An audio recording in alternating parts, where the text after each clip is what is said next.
The photo shoots, the courtesy calls, and the travels are all done. Now, the real competition begins.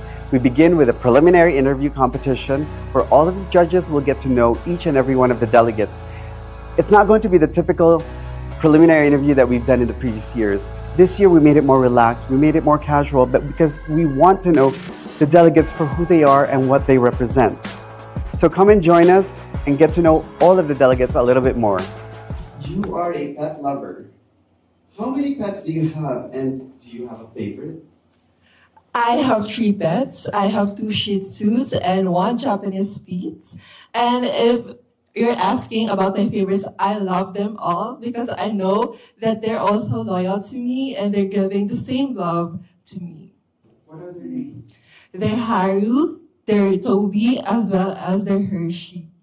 They're all actually, the 2 are males and the 1 are females. You are always the first one who comes out during the runways and the first one who's introduced.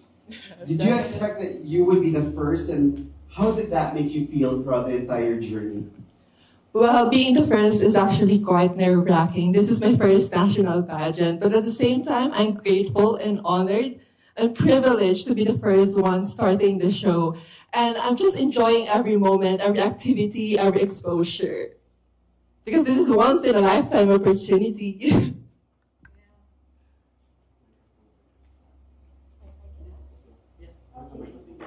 You are,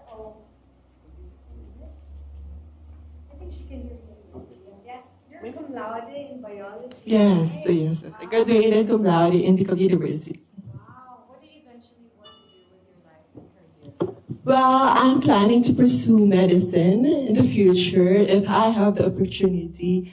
And right now, I'm focusing more on pageantry because this is my first national pageant and I want to venture also on a lot of fields. That's why if ever I don't win the competition, I definitely will go back to Bicol and pursue my studies. A follow-up on that, would you join again? Definitely!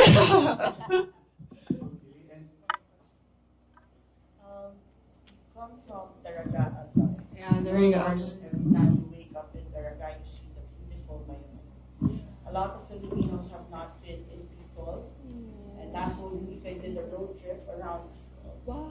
What everyone talks about Mayon, but aside from Mayon, how do you plan, if ever you'll be given a chance, to promote Albay, to promote Daraga? Well, we live now in a digital world, and I want to make use of that innovation. I want to use the social media to promote Albay as well as its tourism, because Albay has a lot to offer in its products as well as in its tourism, in its tourist spots, as well as in its delicacies. And I would use the social media to let people know what Albay is, and what can an Albayana offer. And final question. Why should you be the next Miss Universe Philippines? I believe that I should be the next Miss Universe Philippines because I have a story to tell. And I want that story to inspire and empower people. You know, I have been bullied because of my height. And I want to use that weakness as a strength, as a motivation to let people know that every setback and challenges in life, as long as you continue to pursue what you believe, what is your passion, then you will definitely succeed in life. Hi, Kim. Hi. So what's it like growing up in Australia, and what's the Filipino community like where you live? So growing up, I did actually not feel that sense of belonging. I didn't feel like I was Filipino enough or Australian enough. However, growing up, my parents really made sure to embrace both my identities and to be proud of both my heritages. And I really got involved with the Filipino community locally. I have family that are also there. So just the close family ties that I think really is really important, and we do practice traditions and cultural values as well. And you're a model, so how did your interest in modeling begin? And do you plan to pursue that in Australia or the Philippines? Well, actually, if anyone knew me growing up, I was always the shy and introverted girl. And to be honest, I didn't think I would become a model. I was kind of encouraged and I was scouted actually at the age of 17. And I kind of did my first modeling gig. I did my first pageant back then. And that kind of really gave me that self-confidence. And I realized that something came out of me when I was in front of the camera. I was like the other Kim that was more confident. And I think just through that, I just really enjoyed it. And I mean, I've been modeling for the last 8 years now in Australia, but here in the Philippines is something I would love to explore more. The opportunities is just endless. So if I had the opportunity, I'm very open-minded, and thank you. Yeah. Would you say your family holidays or celebrations more like Aussie or like Filipino favorite? I always like to think I have like the best of both worlds. I would say my Australian, really the chill, laid-back lifestyle. So when we go on family holidays, we love going somewhere tropical by the beach. And then, of course, my Filipino side is we're really close family. My mom is like my best friend. And we're always eating, celebrating together. So I really do believe now I want to be able to embrace both of my sides. And why should you be the next Miss Universe Philippines? I think that I should be the next Miss Universe Philippines because I believe that I'm ready and prepared to represent the Filipino beauty and essence on a global stage. And although I do grow up in Australia, I'm really here to show that cultural representation. I'm a proud Filipina, and I want to be able to showcase our compassion, our hard work, our resilience on that stage, and to be able to inspire others that have moved overseas or grew up like me. First of all, it's not our fault that I was born in Australia, and I want to be able to represent the Filipinos worldwide, that they can do everything and that they are capable. Thank you so much, Kimberly Street from Australia. Morning po. Morning. Morning po. Good morning, Yvonne. Morning. So I have to introduce myself po ba? Okay. So in your video, you said that you wanted to see the world. So how do you feel about the travels you experienced in Miss Universe Philippines? Actually, it is a really dream come true of mine to travel around the Philippines because it is just my childhood dream. My childhood dream to travel even one city, but I didn't able to do so because of the lack of resources. And then I am just so happy to be with different places, to witness different cultures, and to experience the love of Filipinos. Thank you. Was there a particular favorite? Siyempre, Sultan Kudarat. That's everyone's favorite. Now, you have a lot of love for your mom. How does she feel about your pageant journey? It's personal. So, my mom is so happy that I'm here. And to tell you honestly, I am raised by a house helper mom, at the same time a single mom. That is why I am so proud of her. At the same time, proud of my journey of being here in Miss Universe Philippines because after all, everything we've been through, I've been here.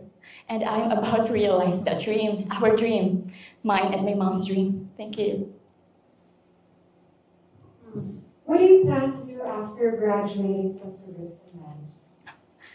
Actually, it is also one of my dreams to become a flight attendant. That's why I plan to apply for to the airline industry after graduating to college to realize my dreams, but also to uplift my family, to uplift them from poverty and to give them the life that they deserve, especially my mom, because she deserves everything, every beautiful thing in this world. And Yvonne, why should you be the next Miss Universe Philippines? Being here in Miss Universe isn't just a personal journey. Being here, I wanted to inspire others, especially those young women like me who have nothing but big dreams and hard work.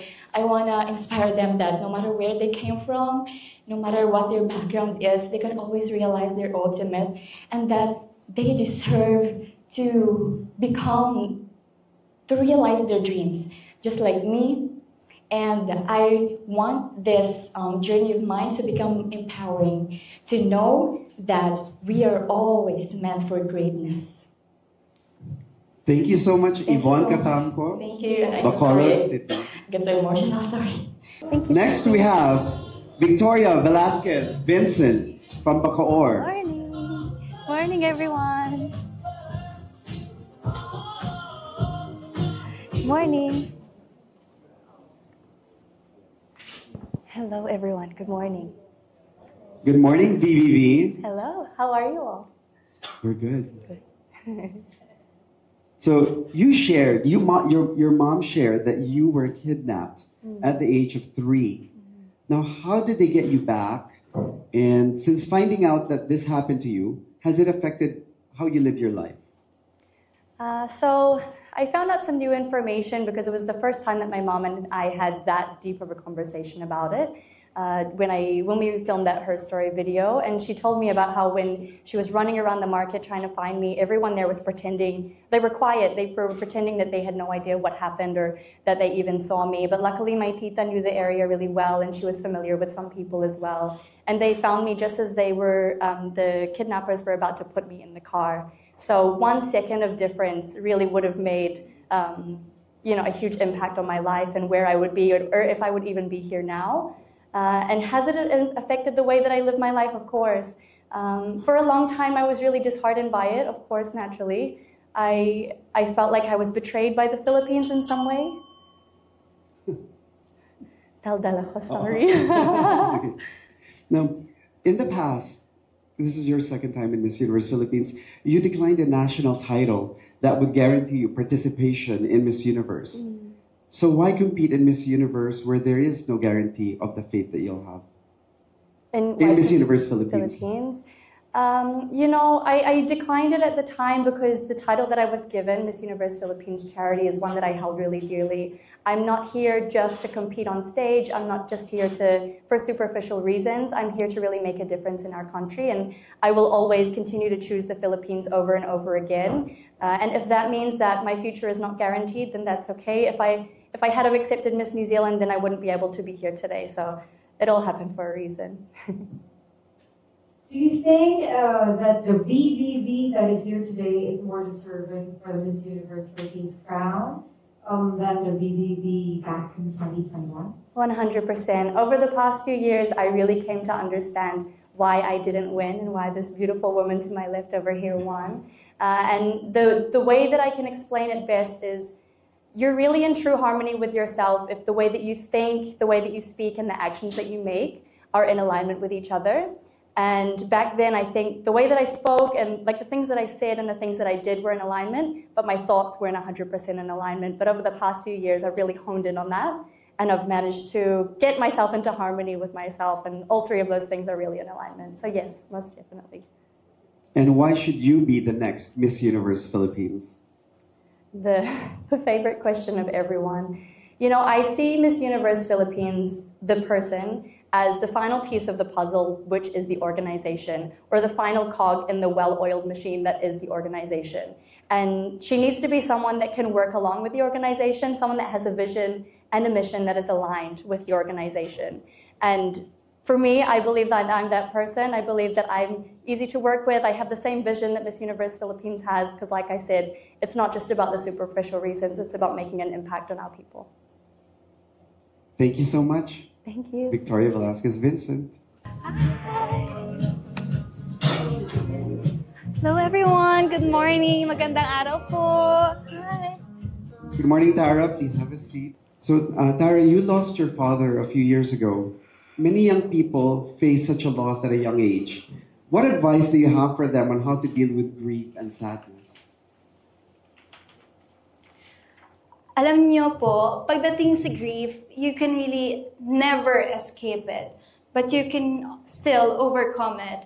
This is just by simply looking at the brighter side. And just what happened to me, I saw the brighter side with my family. I saw the drive to really fulfill my father's dreams, not just for me, but also for my family, and which is to provide them a safer and secure future, which is I'm currently doing right now, because even if my father's life has ended, his dreams for me should never end too. And that's why I am currently here in this Miss Universe Philippines to prove that. Now, Baguio is undoubtedly one of the favorite vacation capitals of the country. What concrete steps have you done in promoting sustainable and responsible tourism? As a tourism graduate myself, I have been partaking or even spearheading a few cleanup drives into my city, and I have encouraged not just my peers but also some of the community members of Baguio City. And I know that it might be a small action, but I know for myself that it would really make a chain reaction once I am able to inspire and empower a lot of people willing to be a warrior for the environment. Baguio has done really well in the past 2 years of Miss Universe Philippines. Is there added pressure on you to surpass their placements, and how have you dealt with it? There is really a pressure, Bowman, because I have really seen the standards that I've set by our previous queens, and I really commend them for that. But for me, my ultimate game plan is to really enjoy the journey, because all throughout my journey, I have witnessed my process of my improvement, my development, and most especially how I have become a transformational and an inspirational woman that I am now. And that's how I am really proud of, because as I really have the name of my city across my heart, it's something that I should really share to the universe. And Tara, why should you be the next Miss Universe Philippines? You know what? My answer to this question really changes or revolves. And for my Miss Universe Philippines journey, my journey revolves around love. It's the love for myself, love for my family, love for my city, and most especially, love for everything that I do. And dahil dito sa pagmamahal na to, natutunan kong mahalin lalo ang ating bansa, ang mga Pilipino, at mas lalong-lalo na ang kultura ng bawat Pilipinas. At I should be the next Miss Universe Philippines, because I know that the Miss Universe Philippines should really embody a role of being a Filipina proud of her own culture. Thank you so much, Tara. Thank you. Tara Valencia, Baguio. Next we have Juvel Mangubat Dukay from Bantayan Island. Hi, everyone. Hello. Good morning, everyone. Good morning. Good morning, everyone. Good morning. Good morning. Good morning, everyone. Now, you are a practicing licensed medical doctor. What do you specialize in, and what do your patients think that their doctor is a Miss Universe Philippines delegate? Actually, I just passed the board exam last year, October 2023, and I already started clinic in Bantayan Island a few months. I mean, right after I passed the board exam. And you know what? The greatest thing is that my patients are very supportive.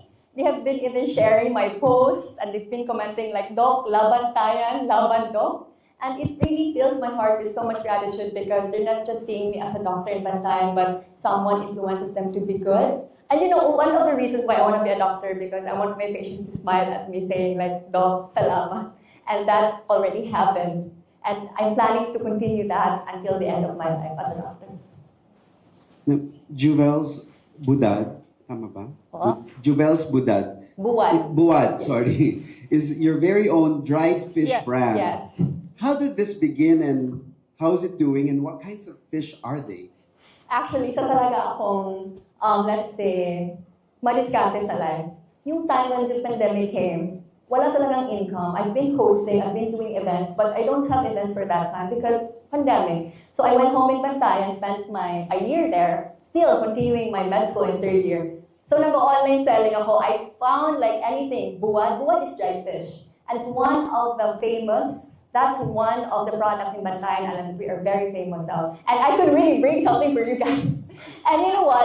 I made my own logo, and it's my face also. It's there. I was something like this, and my buwan. It's one of the marketing I also had. And yeah, thankfully I had lots. And because of that, I was able to buy my own iPad for me to help me in my med school. And now here I am. You're so cute. Thank you. Just in case, you know, like as a doctor, Villa Medica is here. Just in case, you know. We should probably talk after this. Miss Bantayan Island, you're the first ever representative of Bantayan Island in Miss Universe Philippines. Wow. What can people expect to see if they visit your hometown? White, pristine beaches of Santa Fe. They even call us a mini Boracay, but I believe we have our own identity. You should probably go with Bantayan Island. Aside from the buwad, the resources, the people are so heartwarming. Like me. Like me. And also in Bantayan, you can find one of the oldest churches in Visayas. It's already like 400 plus years. And also Madre de Dios, the famous, we have this festival in Madre de Dios, that is Isda Festival. In Bantayan, we have Palawud Festival. And in Santa, we have Tuwog Festival. We have a lot of celebrations. And this shows how we are as people in Bantayan. And I want you all to experience that with me. Yeah, I should probably go with me after this. Yes. And lastly, why should you be the next Miss Universe Philippines? I should be the next Miss Universe Philippines because I'm not just here as Jubel. I'm here as one Bantayan Island to the universe. I'm bringing the dream of all the Bantayanos with me, and I want to show to the universe how beautiful Bantayan Island is. And my advocacy as a doctor, I want to spread the awareness also that we should also take good care of the healthcare of the rural areas, the islands like Bantayan Island. That's why I'm here, for that to be informed also for the healthcare system, because I want also to have upgrades on the healthcare system, not just in Bantayan and Cebu, but in the entire Philippines. Because if the Filipinos are healthy, we become more productive and progressive. Thank you so much.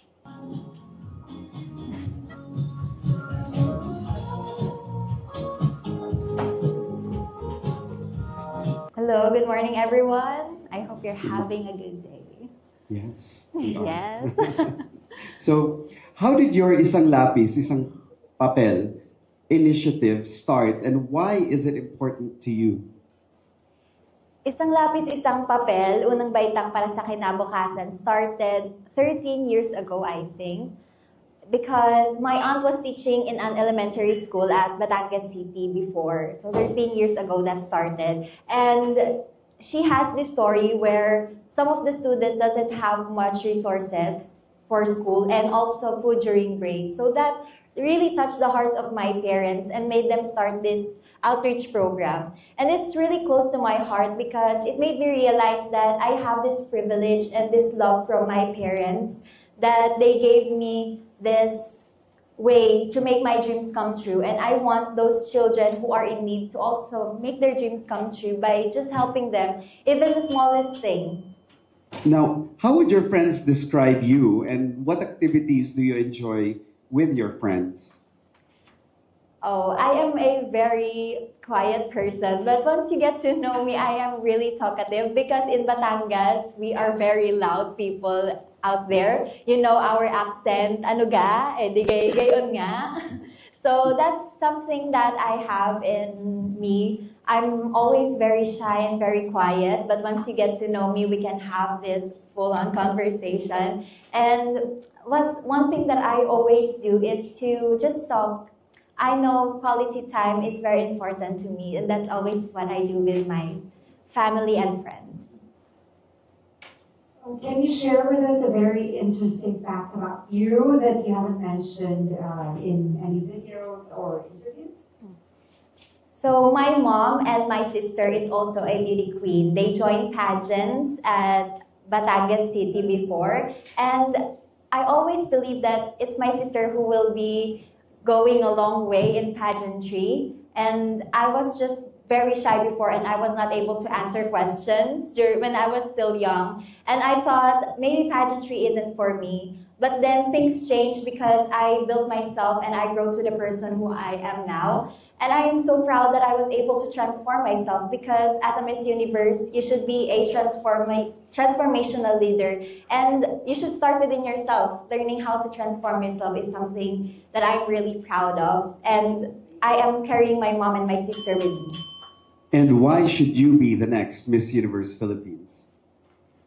I should be the next Miss Universe Philippines because I have witnessed numbers of Miss Universe Philippines, and they have a story and a background within themselves even before having that crown. And I know that I have built myself. I have my advocacy, which is isang lapis, isang papel, and I have also have a numerous achievements in my life. I graduated magna cum laude in college, and now I am pursuing conquering the universe. And I know I can achieve so much more because I have developed myself before, and I know I can be so much better in conquering the universe.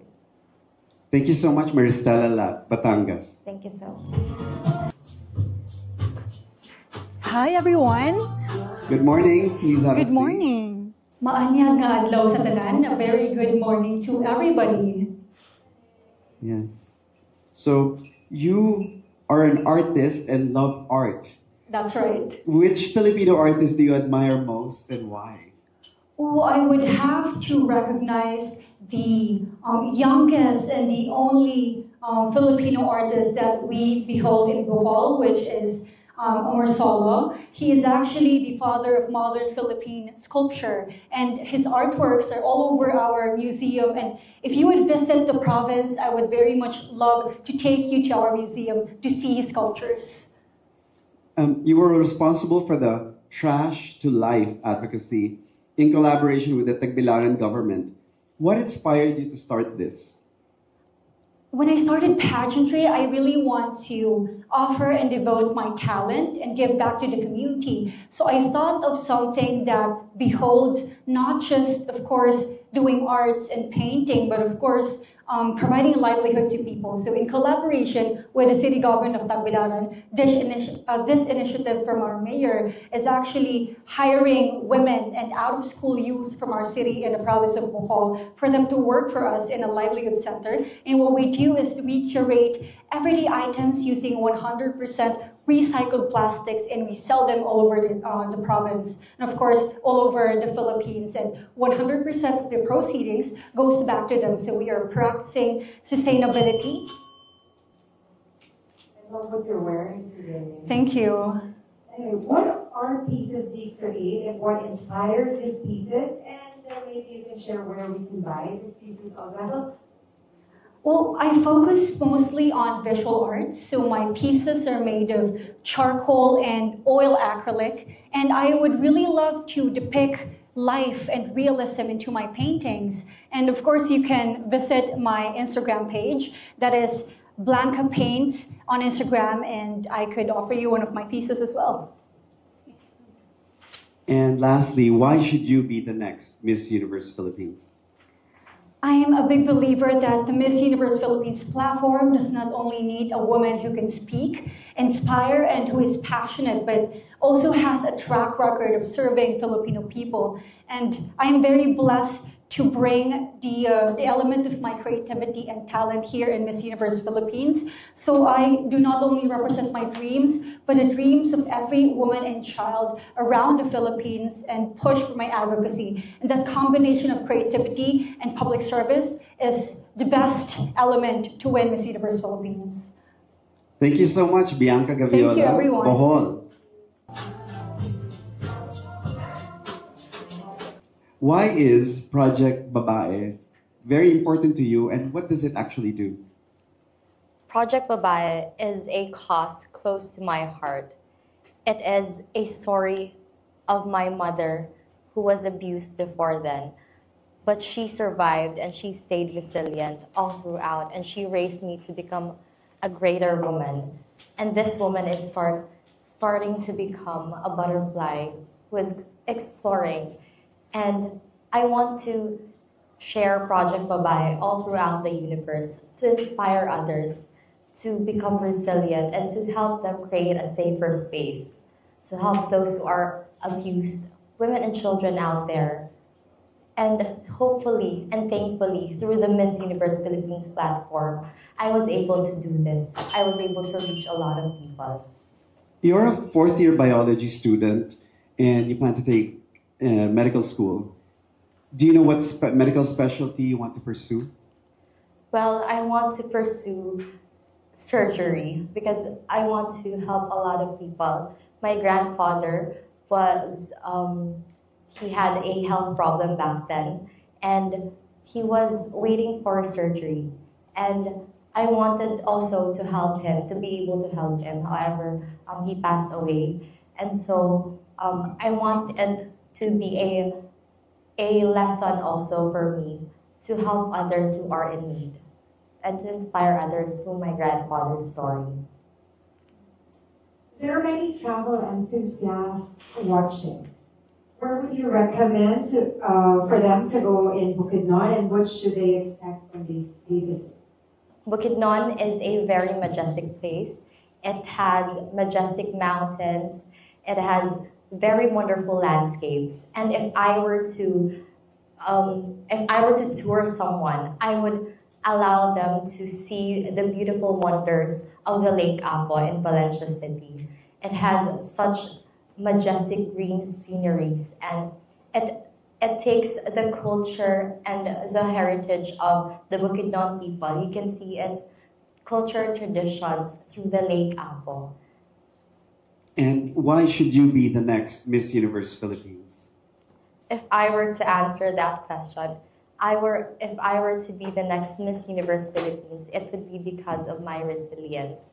I was raised to be a strong woman, and behind this strong woman is another strong woman.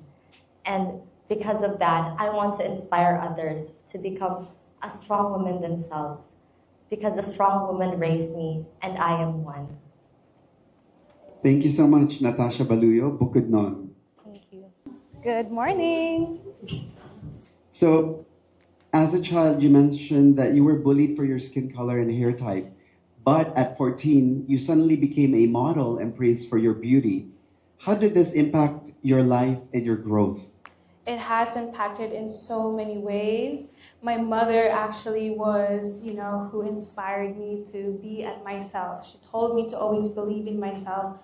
No one will ever know who you are if you yourself know what you want, what you aspire to be. And because of this, it has made me grow as a woman, and as a model, it made me become more independent because this is what I used as my income to provide for myself for college.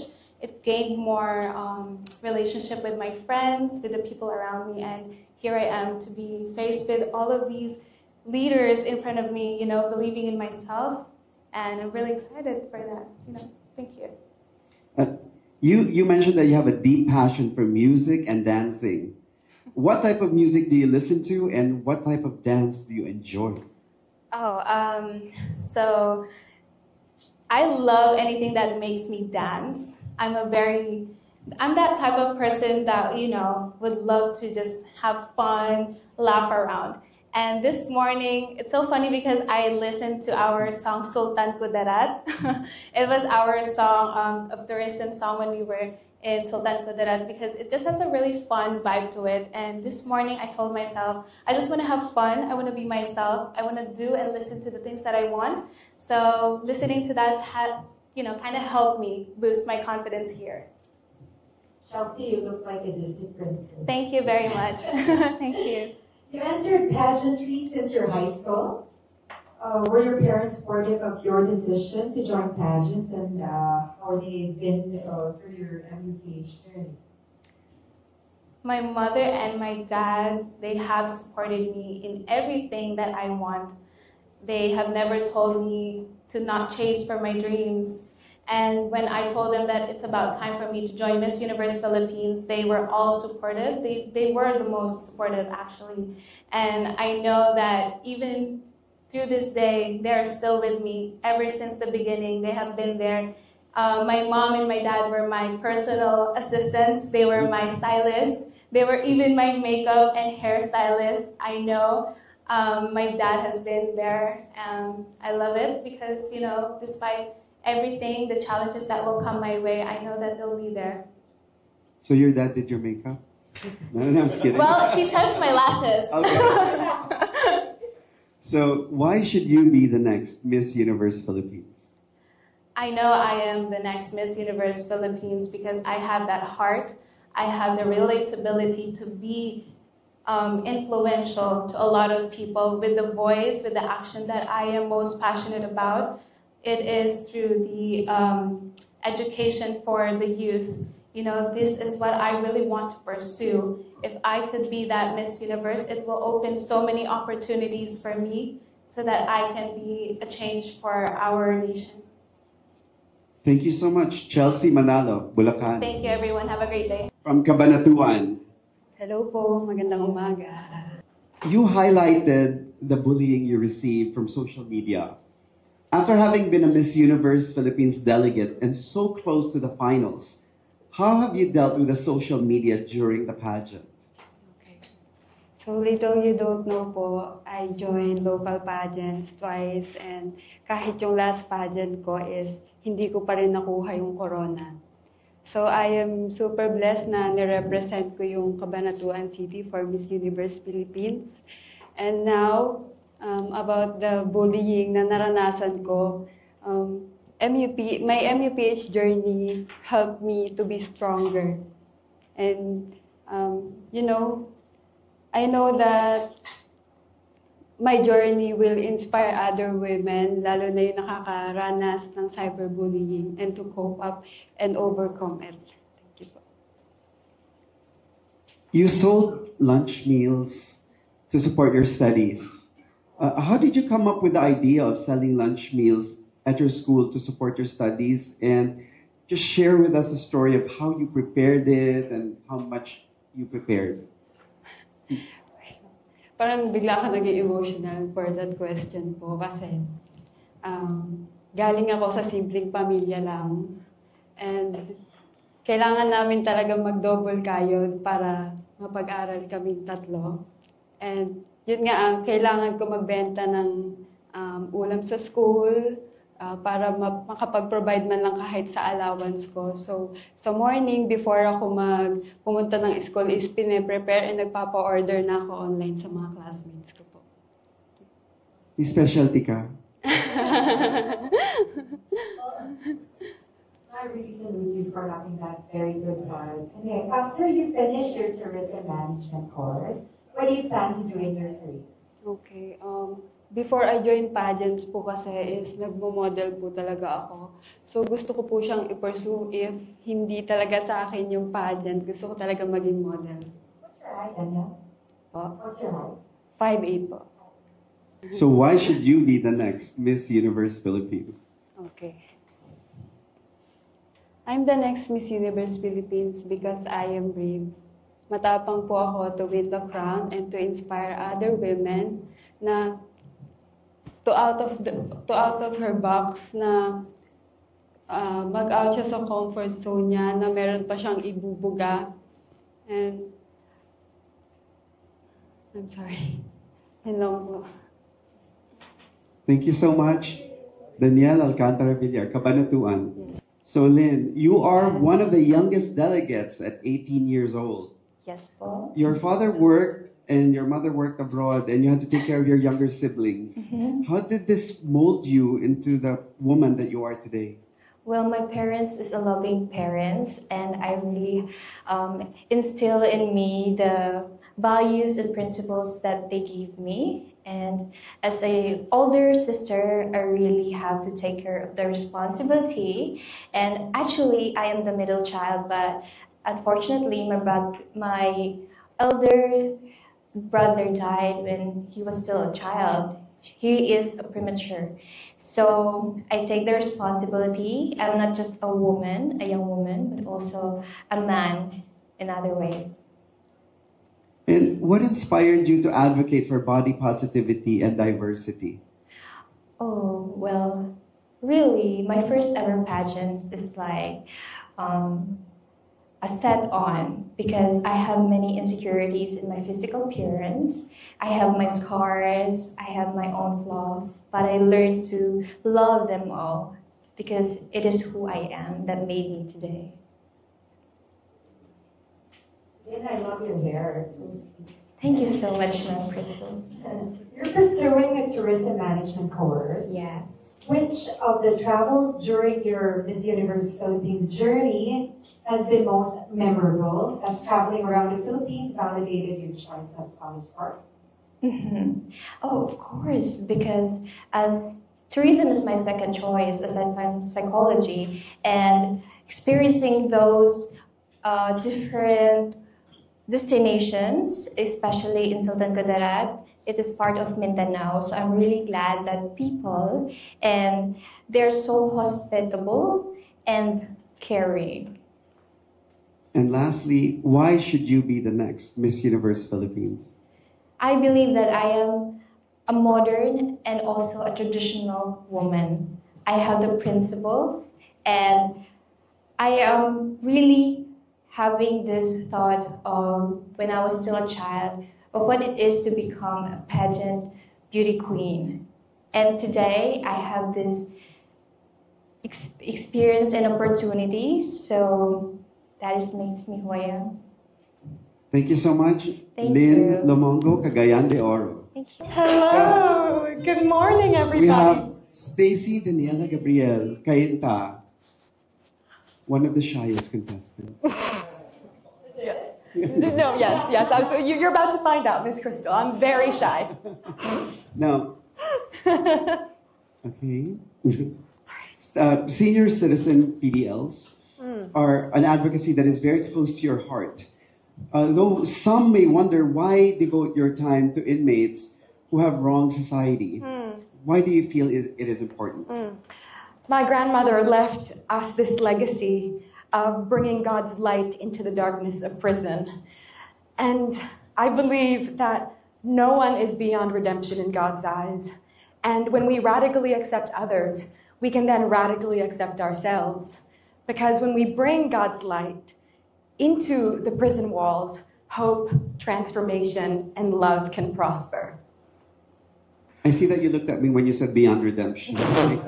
So your next question is... Goodness. That was really graceful from me too. Now, you're always a ray of sunshine when you enter a room. Aww. Are you like that on most pageant days, or is that the Stacy in everyday life? You know, I truly try to bring life into every situation. My mom is one of the most colorful, vibrant human beings you'll ever meet. You met her, my queen. And she taught me not to take life too seriously. You know, love is serious, kindness is serious, but everything else, you can just take it in your stride and just enjoy life and have a meaningful connection, look in people's eyes, and try to make a change in someone's day. During one of the sponsor shoots, Stacey, I was quite impressed with your acting abilities. Do you see yourself pursuing acting in your future, full-time career? Oh, I love that you asked that, Miss Crystal, because I was actually a theater kid. Growing up, I watched my mom act in the theater, and that inspired me to follow in her footsteps. So I've been acting since I was a little girl, and a few years ago, I had the privilege to pursue acting professionally. It has allowed me to tap into the full spectrum of human emotion, like Sir V said. I wear my heart on my sleeve. I can be extremely happy, but also extremely sad, and cherish both the pain and the progress in life. And why should you be the next Miss Universe Philippines? You know, the next Miss Universe Philippines is a woman who wears a crown. But not only that, she must also add jewels to the crown throughout her reign. She must add jewels of compassion, of service, of love for all, so that the woman who comes after her can shine even brighter with it. And if I were to be blessed to become Miss Universe Philippines, I would shine a light on the women's prison ministry that is so close to my heart, but also work hand in hand with the organizations that the Miss Universe Philippines brand has so lovingly opened their home and hearts to. Thank you so much, Stacy Daniela Gabriel. Oh, thank you very much. My heart is actually pounding right now. I'm trying my best to look confident. You look confident. I'm over here. Now, you shared that both your parents weren't by your side growing up. Where were they, and who ended up raising you?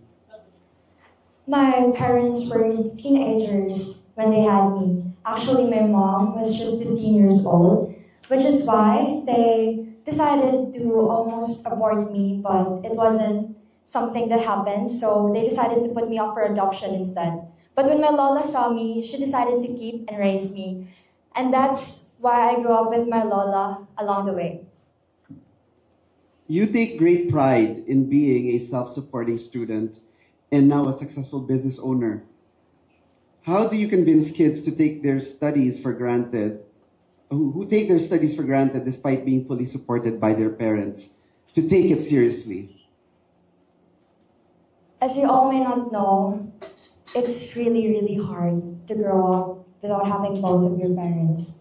It's so easy to say, mangarap ka, but what they don't know is that it's not that easy to chase your dreams when you don't have money in the first place to chase those dreams. So if there's an advice that I can give to those children, it's that always take those opportunities seriously and never take any of it taken for granted, because you'll never know where you're going to end up in life. Others have it worse, and we're all lucky to be here. We're all lucky for something. You just have to find a reason on why that is something that can be your strength and push for it. I heard you once describe yourself as very shy, as being shy, but you were one of the friendliest and outgoing, I heard. Why do you think yourself as shy? It's probably because I grew up being very insecure with my family status. It started with my childhood when my neighbor, who's also my friend, her father told her na ayaw pakigmiganan niya, kaya wala siya ginikanan, wala siya padulngan, which meant don't be friends with children like her because she don't have parents and she will not achieve anything in life. And that really hurt me. That really scarred me when I was young, of course. So I kind of got insecure in making friends because I thought they're going to judge me from where I came from. But I realized it doesn't matter where you came from. It's about where you're going and what you are becoming. Yes. And why should you be the next Miss Universe Philippines? I believe that all of the girls in here deserve to be the next Miss Universe because of all of their hardships and different stories. But with my story, I started from nothing. I have no parents, no one to support me, but I worked my way to the top. I had to study and work at the same time, which was a very difficult job for me. And for me, this story is something young children will be able to get an inspiration of. It can be something that motivates them. And with that story, that makes me deserving as your next Miss Universe. Thank you so much, Rosie Tatiana. Kamigin. Hello, everyone. Good morning. Hope you're having a wonderful morning. Dia. Hello. I know you're a singer-songwriter. Yes. So if there is a song you wish you had written, what would that be? If there was a song I wish I had written, it would be I Believe in Me. I've written about forgetting about the past. I've written about my own love stories and my own struggles, but I still haven't written about believing in myself and believing that I can do anything. But now I can confidently say that I am in the headspace that I can show my strengths and I can perform at my best. So for sure, after the competition, I will write a song where I believe in myself and I can do everything that I dream of. Now, you're not just a singer, but you're also a songwriter. Are you just like Taylor Swift, who finds inspiration for songs from her relationships? Mm-hmm. Well, I for sure take inspiration from my relationships. I'm gonna have a relationship right now, so of course, everything that I write is about love, but also I make sure to write about my past experiences because I think that it's super important to be vulnerable, to show who you are and what you can offer to people, especially as a musician. It can be very daunting to put your emotions out there, but I want people to not feel alone, especially giving them the opportunity to see what I have been through. On Mother's Day, you posted a series of photos with your mom, with your beautiful mom. Yes. Like you. And the resemblance is spot on. In what ways are you like her, and what ways are you different? Well, my mom had me at a very young age, as you saw in the Instagram post. She's only 42 years old. She's very young, but she taught me a lot about strength and resilience. She worked very, very hard to show me what you can do in order to achieve success. I didn't have much growing up. Well, she didn't have a lot because she worked so hard, but she really showed me that if you push through and you work hard, you can achieve anything. And in a ways that we are different, I feel that I am more extroverted. She's actually very introverted. And she would tell me that when I was younger, I would love to be in front of the camera. And she would tell me, I think you're meant to be a beauty queen. Your mom pala is older than most of us here. So Dia, why should you be the next Miss Universe Philippines? Well, I believe that I should be the next Miss Universe Philippines because I offer something different. As a musician, I see the importance of using music not only as an entertainment tool, but as a tool that can help other people. I've used music to find solace in the darkness, to bring me out to the light, and I want to show others that you can use that too. So I want to be able to show others you can use music therapy and create change one note at a time. Thank you so much, Dia Mate. Thank you so much, everyone. Hope you have a great day. Good morning. Good morning. Good morning. Hi, Chris. Andito. Hi, good morning, Sir V. So it has been a decade since your last pageant. In what ways is Chris different and similar from 10 years ago today? Chris is still very the same. I'm the same woman who has gone through so many beautiful things in life, but these 10 wonderful, beautiful experiences have grown me into the woman that I am now. And one beautiful thing about it is that I want to share these experiences. I've always wanted to find that beautiful image of a woman whom wouldn't make me feel that I was different. And with these 10 years, I finally have said to myself that maybe I'm that woman that I can share to the other girls who are looking for that ate in their lives also. Yeah, you know what? Looking at you. Do I look like an ate? No. It looks like you Thank had. you. It looks like you had stem cell every year. From Yes, Villa of Medica. course. I'm very grateful to Gel Life every night. So, what went through your mind when you realized that your dream to become Miss Universe was again a possibility? What were you most excited about the pageant? Miss Universe has always been at the back of my mind. And in every step that I do, I always do it with a purpose and a reason in my heart. When I did the first pageant, I did it for my father. And someone with beautiful wings helped me get through that. And going through Miss Universe now, I want to do this and dedicate this to the person who helped me reach for that dream, help me achieve that dream that I wanted for my father. And unfortunately, he is not here with me. Both of my mentor and my father are in heaven, and I'm very happy because they have the most beautiful seat that they will be watching from above. And everything I do now in this Miss Universe organization and Miss Universe pageant, I offer it to them. When you last competed, Facebook was 10 years old, Instagram was 4 years old, and TikTok will be launched 2 years after. How has the presence of social media today affected you in Empire.PH 2024 life? I always call myself, and jokingly call myself as the millennial tita, who somehow has it's quite a bit challenging for me, but we're very grateful also with the social media and all these platforms that has helped us reach through our fans, reach to the people who are not here with us, but we can still feel their support and love, and also our way to give back to them and thank them. It is a bit of a challenge, but we take it one day at a time, and we're very grateful. I'm learning also from all the social media platforms, and I think I'm learning well from it also. And lastly, why should you be the next Miss Universe Philippines? Miss Universe Philippines has given all different women a platform to share their stories, to tell their stories. But I want to be the next Miss Universe because I've always wanted to look for someone who may not be the exact same person as me, but I wanted to have that image where I would feel not different from everybody else. I would feel that I'm not alone. And with the beautiful journey I've had with Miss Universe Philippines, I've been hearing these stories from these girls, and I want to share that inspiration. I want to be that image, and I want to share my story because you're not alone. Nobody is alone.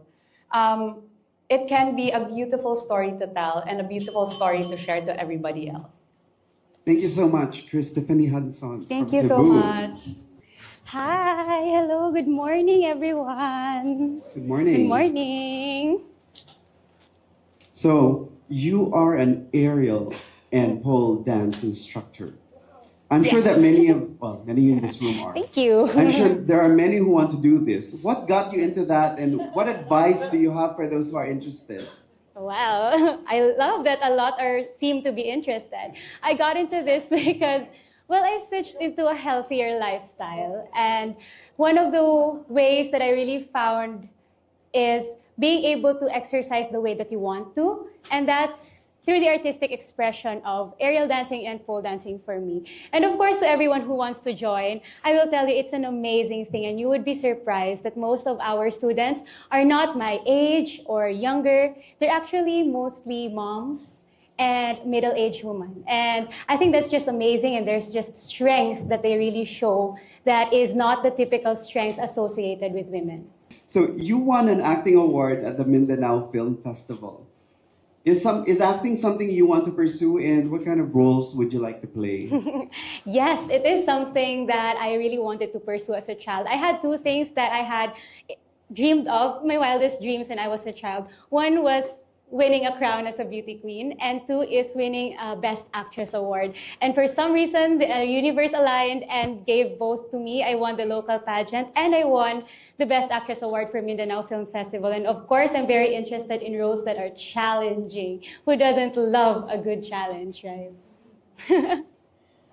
Maria, Isabel, tell us about your efforts you've done in promoting ecotourism. Yes. So I partnered with this Egypt Foundation. So their foundation is they encourage people to do hiking, and while they hike, they do tree planting on the ancestral domains of the Obomanovo tribe that's reside in Mount Carilongan. So that mountain used to be very barren. It's just all brown, and now it's just flourishing with greenery and all. It's so beautiful, and I love how we're able to experience the nature while helping it, because most of the time we just go to a place, get out of the van, and then you plant the tree, and then you're done.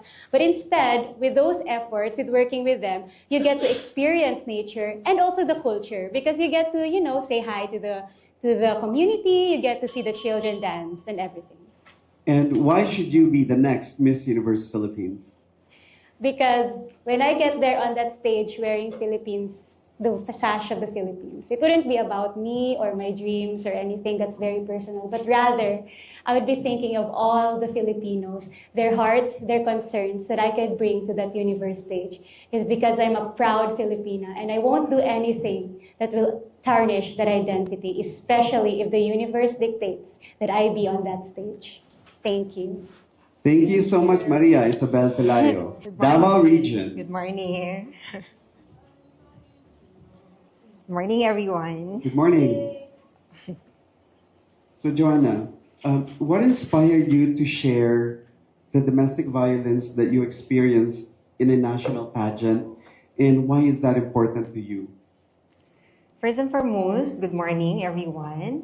And of course, my reason why I shared this on national, it is because at first it takes courage to be brave and to have that strength to open up. But I believe I have a responsibility of imparting this as my contribution, and not only as a woman, but as a mother of two beautiful children that I raised them alone with the help of the community and my family. And with those experiences that I had in the past, those traumatic experiences, that fuels me to help and to empower and embrace motherhood. And at 39 years old, you are the numerically superior delegate. If you are the oldest delegate, would you say you are also the wisest? When it comes to experiences, I may say yes, it's very personal experiences that I had in the past. Being a mother is no joke. And of course, those experiences, it empowers me to at least be more giving to my fellow candidates or my fellow delegates who are younger than me, inspiring them and giving them hope that I felt I was important, seen and heard. Because that is more important than not only contributing, but also at least they see that with my age is nothing but just a number. And with the grace that has given to me to at least share this to others, that is what I am really happy that I was able to impart to them. Yeah, na age is nothing. Just a number. Yes. Yes. Joanna, what advice would you give to your fellow delegates who are rushing to find partners, rushing to find a career, and rushing to travel all over the world? My advice to them, again, with my personal experiences in the past, to not rush things, to take their time, to trust the process. Because with this process, they will learn the values, the virtues, and the faith. They're just like me, with me, that I count my blessings. Because great things really take time. And with these experiences that I had in the past, I may be able to at least contribute to them that it is important to know yourself and to know your boundaries, to know what you really want, and not rush things, and to celebrate beautiful life. Yeah, do not rush. You might get a rush. So, why should you be the next Miss Universe Philippines? Miss Universe Philippines is a very big responsibility, but for me, as a mother of two beautiful children, empowering women, and as a survivor of domestic violence, and also an advocate of violence against women and children, with my experiences in the past being a volunteer and a leader in our family ministry community in Handmaids of the Lord, my exposure and my involvement and my heartfelt mission and greater purpose to really serve and to at least spread awareness in a more broader and more bigger population. And with this platform, I will be able to at least help those who are still suffering, oppressed, repressed, and being suppressed, who has no voice to speak up. Thank you. Thank you so much, Joanna Concepcion Puyod Yulo. Magandang umaga po. Good morning, Mateo. Good morning po. Oh, good morning. Oh, sorry. So, Mateo, at such a young age, you've had to change your dreams because of a congenital hip disorder. In what ways did this shape your life, and how did you deal with it?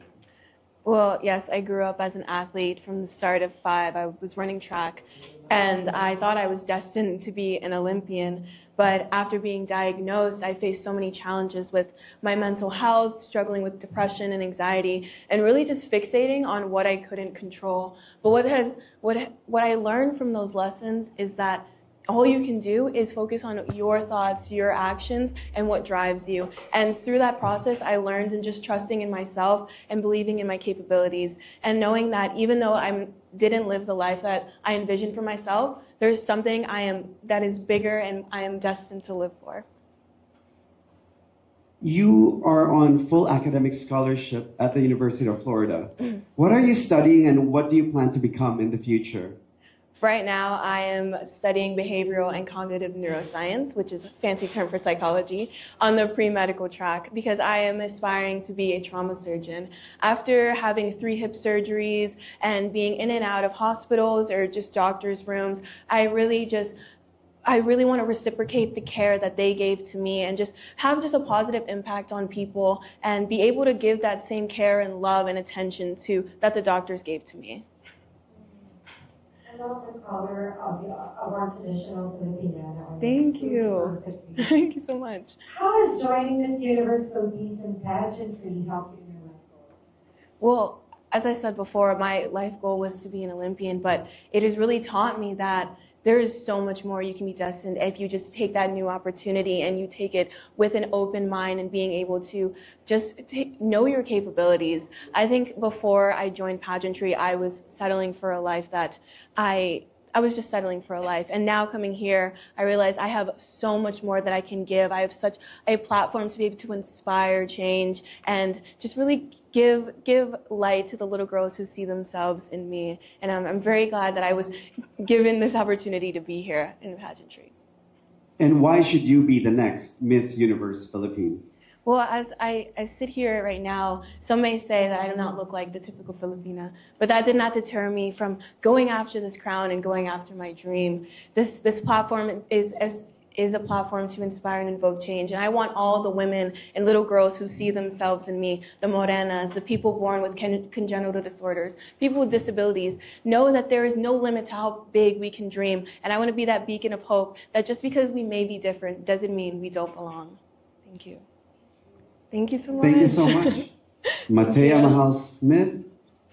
So, Bianca, you were diagnosed with a hearing impairment at a young age. How did this shape your growing up years? And you even started a program that paired kids with special needs. Can you tell us more about that? Yeah, so I was actually born in the Philippines, and I immigrated to the United States when I was 4 years old. I was born 2 months early, so I developed a hearing impairment. And this was something that was very difficult for me because I was a Tagalog speaker. And moving to the United States, I had to pick up English, and it was challenging for me, and I felt prejudiced and marginalized growing up. But it was only when I realized that I was so much more than that and started an organization at my high school that connected people with disabilities and the students from the general population, where we did weekly activities together. I realized how capable I was and how I can make other people loved and how much of an impact I have in the universe. Now tell us more about the work that you do that helps Filipino immigrants and communities. So I am a Tanaweños USA Youth Director. It's based in California, and what we do is we bridge the gap between the people in the United States and in Tanawan, Batangas. That's where my roots are. And we develop a lot of social causes and programs that gives back to the community, specifically in the Philippines. And as a youth director, my goal is to develop orientations and workshops for the youth so that they can remain inspired and have the necessary resources to go about the world and reach their goals. Yeah, inclusivity is something we often hear, but inclusive education is something that you are very passionate about. In what ways are you able to promote this both? I will promote this advocacy by definitely being that example. And I think oftentimes, not only in education, but also in the job market, those with disabilities are often overlooked. And I think it's really important that me, being someone with a hearing impairment, to continuously use my platforms, to continuously develop programs, and really just use my voice so that people can hear me. And people can see that we are so much more than our insecurities, our disabilities, because we only have one life, and I think we are so capable, and we're all built the same. We're all human beings. So I just really hope to be that voice. And why should you be the next Miss Universe Philippines? I should be the next Miss Universe Philippines because there is not a day that I don't put my best foot forward. I hope that when I die tomorrow, I will be happy. And I know that I will, because I always give my best in everything that I do. And I also have a story to tell, not only for those with disabilities, but I will also fight for everyone that needs me to be that voice, because I know not everybody can do it, but I will be. And I will continue to be an inspiration for everyone around me. Thank you so much. Thank you. Patricia Bianca Tapia from Hawaii. Good morning. Hi. Good morning, Alexi. Good morning. So you mentioned that for most of your life, you have been running away from so many things. Having experienced a totally different type of competition in Miss Universe Philippines, what or where do you see yourself running towards? Well, it is true that I've been running away my whole life from the people who bullied me. I was someone who constantly get bullied because of my skin. I didn't have no family growing up, and we were so poor that I remember those days that I barely had money to eat or have a lunch to eat in school, until I realized that instead of me running away from my bullies, I should chase after a dream. And then I realized one time that I opened a TV and I saw Miss Venusra and she showed the representation. And after that specific moment, I realized that I want to join Miss Universe. So that's what I think is I'm running after too. Now, you have a lot of fans in every place that Miss Universe Philippines visited, and they love you. Now, how does the Alexi that was bullied in the past feel about all of this admiration, and how are you coping with it?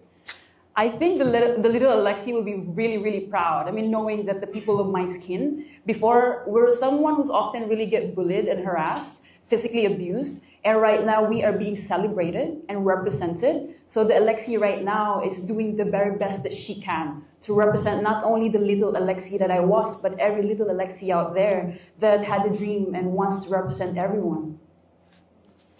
In what way is training for heptathlon and Miss Universe Philippines similar and different? Well, people would always tell me that sports and pageantry is so different, but for me, it's the same because of my way or my technique. I had the same preparation. Heptathlon is 7 sports or 7 track events. It's high jump, long jump, hurdles, 200 meters, and I can go on. But I think what makes it the same is just like Miss Universe, we have swimsuit, we have Q&A, we have gown, and it's just a matter of your technique and how to balance it. It both needs discipline, perseverance, and dedication. And lastly, Alexi, why should you be the next Miss Universe Philippines? I should be the next Miss Universe Philippines because I believe that I'm the best representation of our country. I was tagged as the people's queen, and I think that itself is enough for me to win the crown. Knowing that I have my whole people, my country, waiting for me to win the crown, I'm really willing to give more and to offer more because Alexi is someone that would never bring anyone down. And as an athlete that I've done many good things in the country, I show you that I can bring so much more. Like I would let our country down. And regardless of the beauty or the color or anything, we Filipinos are one. We're diverse and we're beautiful. Thank you so much, Alexi Brooks, Iloilo City. Manyag na adlaw sa inyong tanan. At 18 years old, you are the youngest Miss Universe Philippines delegate. Do you think that this is an advantage or disadvantage when competing against women who are at least 20 years of life experience over you? Let me add something to that, Sir Voltaire. I'm the youngest and the freshest. And for me, I think it's an advantage because I'm young, I have a fresh perspective and, of course, a fresh face. And I have so much energy. And because I'm young, I'm very teachable and I'm open to new ideas. So I think it's an advantage. Now, you described yourself as a farm girl. Yes. There are many young people who have only known city living. Can you share with them the best things they are missing about a rural life? Oh, I love talking about our farms. Actually, the thing that I love to do in our farms that I think most of the city kids miss out is fishing in our ponds and feeding the ducks. One time I was fishing in our pond and I was expecting to catch a fish, but I caught a frog. So I just threw the whole rod away. So yeah, I hope that the city kids would experience that as well. You're a varsity rhythmic gymnast. Yes. Wow. What got you into it and what event is your favorite? Oh, rhythmic gymnastic is the one with ribbons. I hope you're familiar with that. Because I wanted ballet, but there was no ballet center in our town. But there was gymnastics. So I entered because it was quite similar, and my favorite was the ribbon. Yeah. And lastly, why should you be the next Miss Universe Philippines? Simple. Because I'm empowered, inspirational, and confident. And fresh. Thank you so much, po. Thank you so much, Phoebe, Ariana, Torita from Cananga. Now we have Alexandra Rosales from Laguna. Hi. The longtime host of Miss Universe, Bob Barker, always ended his programs by saying, "Control the pet population, have your pets spayed and neutered." Now, this is something that you also promote. Now, why is it important? Well, first of all, I have 13 cats, and cats do multiply every month. They could multiply. They can give birth to 5 kittens, and not everyone could take care of them, and sometimes they ended up on the streets, in which for me it's so hurtful to see these strays being neglected, because I have my own cats as well, and the solution for this is not to feed them all, because we can do that. It's not sustainable. So for me, if you would be able to read on or study about the importance of spay and neuter, that would reduce the stray, and in return for us humans, thank you. Now, you are currently a teacher at De La Salle College of St. Benil. Did you always want to be a teacher, and what do you teach? I'm teaching tourism and hospitality, also marketing. And when I was in college, I really wanted to try, but it's not my goal, because I really wanted to be a flight attendant at first. But when I grew and I see how a teacher impacts a person when I was working in a hotel, and I love the industry, so I think I wanted to teach professionalism or in the industry that I am in love with. So at that time, it solidified my interest in teaching. Aside from being smart, but everybody can see that you're a very attractive young woman. So how do you handle students who has crushed on you, on a beautiful teacher like you? Well, to be honest, I can handle a little bit of admiration from my students. But the importance is you have to set your boundaries to them. You have to give them the authority that you are their teacher, that you're there to give them inspiration, and you're not there to give them love life.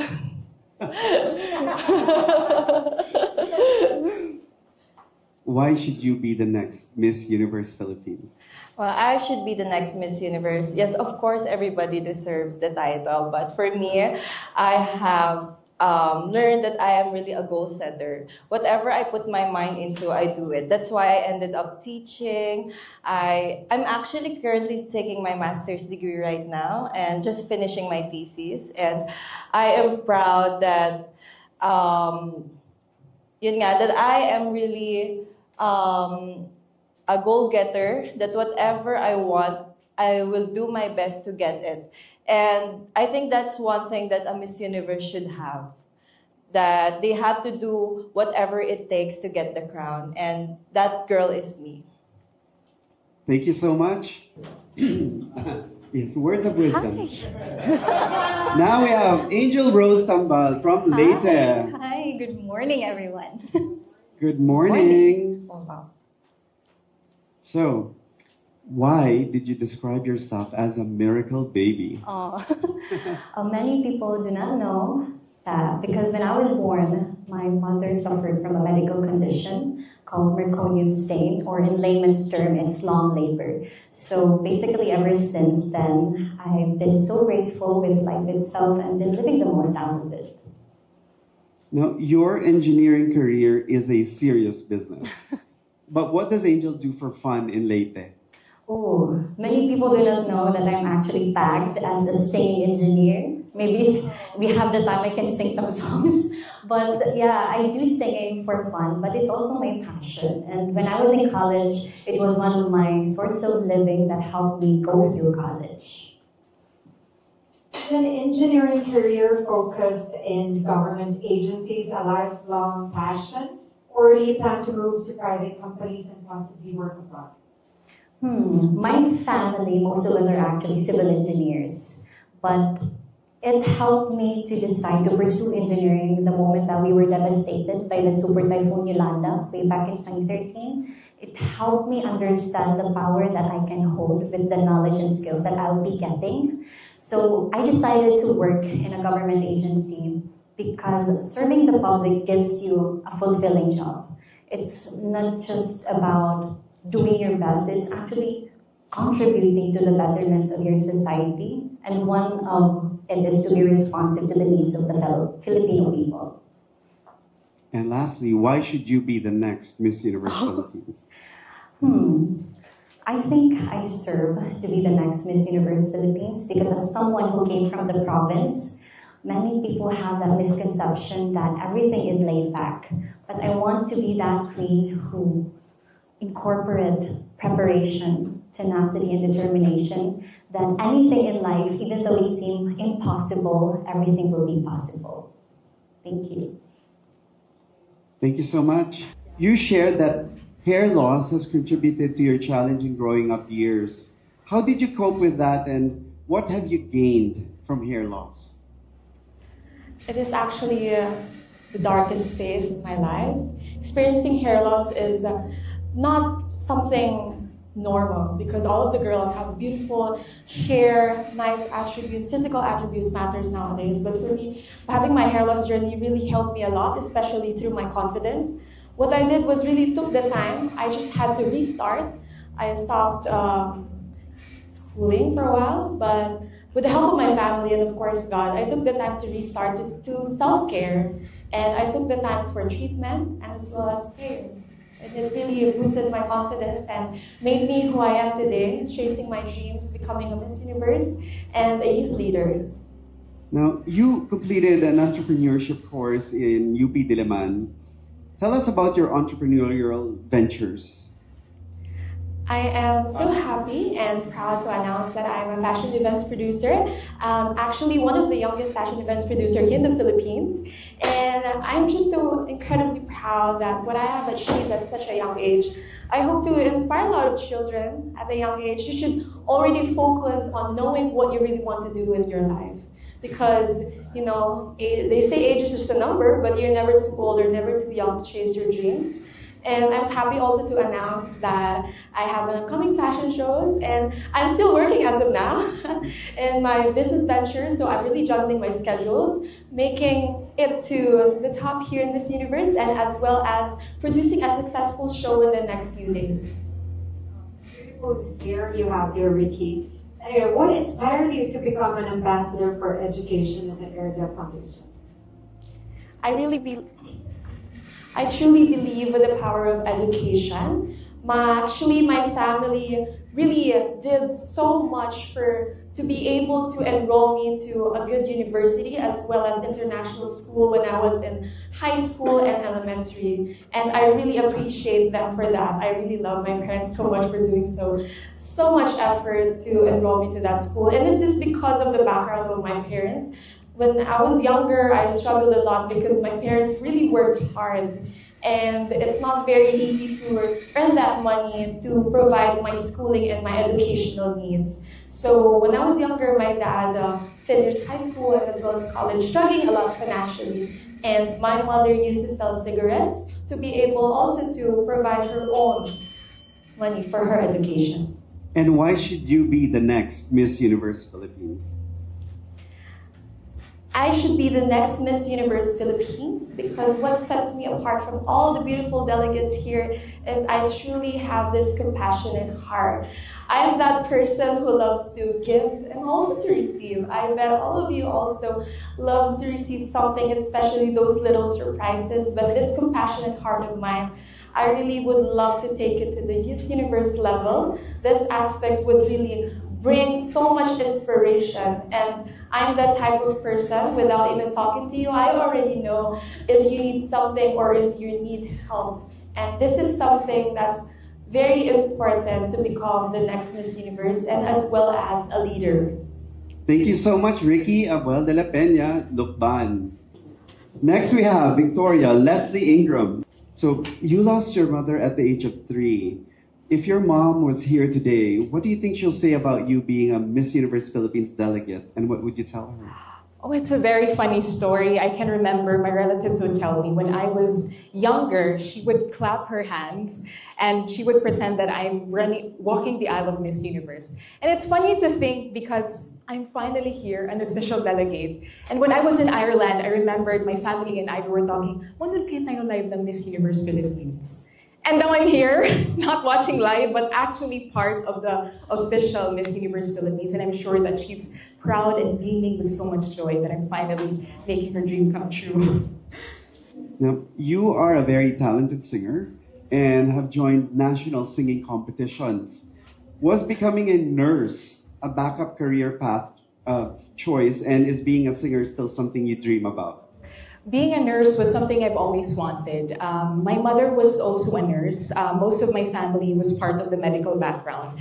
And being a singer, well, that's part of my passion. I've always been passionate in music. And I'm really looking forward to not only focus on my career as a nurse, but to explore more of my singing career, because that's one way of also building connections, aside from just simply communicating. Hardships can harden people, Victoria, but the hardships you experienced made you into this authentic and, became you more stronger as a person. Loving individual that many describe you to be, but what is your guiding philosophy in life? Wow. My guiding philosophy is persist, even when you weep. When I started this journey, I admit I have met so many challenges in my life. I've been tested, my patience has been tested so many times. But I am proud to say that in spite of that, in spite of crying and so many endless nights, I'm still here. I thought I would actually back out, but I am proud to say that I have persisted and not resist so many changes. And I think that's what it truly means to be a person and being a beauty queen, because there will be so many responsibilities and flexibilities if I would be the next Miss Universe Philippines. And I'm so proud of myself that I'm able to adapt and be able to pursue my role as the next Miss Universe Philippines. Thank you. And why should you be the next Miss Universe Philippines? I should be the next Miss Universe Philippines because I really want to change the image of being a beauty queen. We can always say, I can further my advocacy, but how can you further your advocacy if you do not have the empathy? Because empathy is always key to relatability. And I have always been empathic. I can't count with my hands how many people would tell me, Vic, magaan talagang loob ko sa'yo. And it truly is heartwarming because that has always been my why when I joined. And receiving that feedback only means I have met my goal even before the pageant ended. So just imagine how much more I could expand my potential as your next Miss Universe Philippines. Thank you so much, Victoria. Thank Leslie you. Ingram. Maraming salamat po. Thank you so much. You mentioned how amazing your mom was in raising you. What would you like to tell her now, and what message do you have for other single moms? Growing up, as a child of a single mother, I have seen her struggles and sacrifices.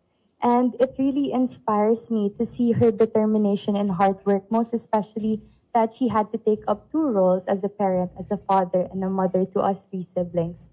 And so this is why I advocate for empowering single mothers through emotional and communal support, because it is really to show that it is us, primary family members, who are their primary support system, and it is us in the household who must not neglect our role, because we must show them that we are there to hold their hand no matter what problem they may face in their life. Did you know your grandmother before she had Alzheimer's? And what was your relationship like with your grandmother? Yes, I have known my grandmother. She raised me, but then it went to a point that she went back to the province because she wanted to be there instead, where she could grow her garden and she could do what she loves in her province. And so during that time, it was showing that she had symptoms of Alzheimer's, and people back then thought that she was baliw, and they would call her bad names. And so we didn't know what was happening, and so we brought her into our home, Manila, And then we realized that she had Alzheimer's. And this is really why I advocate for Alzheimer's awareness, because before we judge about any of these circumstances, we must really know and get them checked before we judge. You're currently going to school that has a trimester schedule. How do you find time to do so many sports and that you mentioned in your bio? Well, growing up as a hyper child, I had a lot of sports growing up, and I believe that I have excelled in each and every one of them. And so I have seen my determination and competitiveness, and actually it really doesn't bother me that much because school is my main priority, and my school is really helpful towards my schedules, and it's really more of time management actually that you have to manage. And I bring my determination actually also onto my Miss Universe Philippines journey, because I believe that I have what it takes to juggle multiple responsibilities because of this determination that I have. And why should you be the next Miss Universe Philippines? As I have said, growing up as an athlete, I have had multiple sports growing up, and so I am very determined and competitive, and I believe that I could bring this determination and competitiveness onto everything that I do, whether it be my compassion towards my family, my community, and everyone around me. And this is the same determination that I bring towards what I'm doing now in this competition towards the crown as Miss Universe Philippines. Thank you so much, Isabel Makuha, Manila. Hello. Hi everyone, good afternoon. Good afternoon. Now, you are a very strong woman and shared that you experienced physical and mental abuse in your marriage. How have you dealt with this and how are you doing now? Kind of personal, but actually right now I'm okay because my kids are with me. So just to give you guys a little idea, I'm married, and after marriage I experienced domestic violence. And during that time, it was pandemic. So I was pregnant with my second baby. I don't have a choice but to be strong because I was with my eldest. And during the time that, I was hit, I cannot go to the hospital because I'm pregnant. I'm not allowed to go out. Also, I cannot bring my kids because we are also not allowed to go out. So I have to be strong. But then after I gave birth to my second baby, it was the time when I have this courage to step out of that situation. And I'm just happy because, I was so fast. Go ahead. Oh yeah, so I was able to step out of that situation. It was actually planned, and I feel so smart of executing that plan, asking my husband to go back to Bataan to rent a small apartment. And during that time, I was able to go out. I'm just so happy that I'm here. Now, what do your children think about your participation in Miss Universe Philippines? Oh, I feel like they're so happy. Just last night, 2 nights ago, after the fashion show, we had this video call with my eldest. And then I said, Juno, say hi to my fellow candidates. And he was actually waving. And I feel like he's happy about this. And, well, just to give a little idea, I'm doing this for them. There will be some narrow-minded individuals who might say that you, as a single mom, should have bigger priorities in life than to compete in a pageant. What would you tell these people?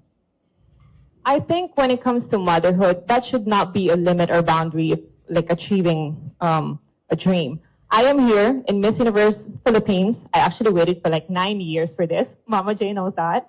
And it's actually a good opportunity for me to stand for all the mothers. And at the same time, I'm doing this for my kids because I want to instill to them that when it comes to achieving your dreams, it doesn't matter how young or old you are. As long as you are determined to achieve it, you could achieve it.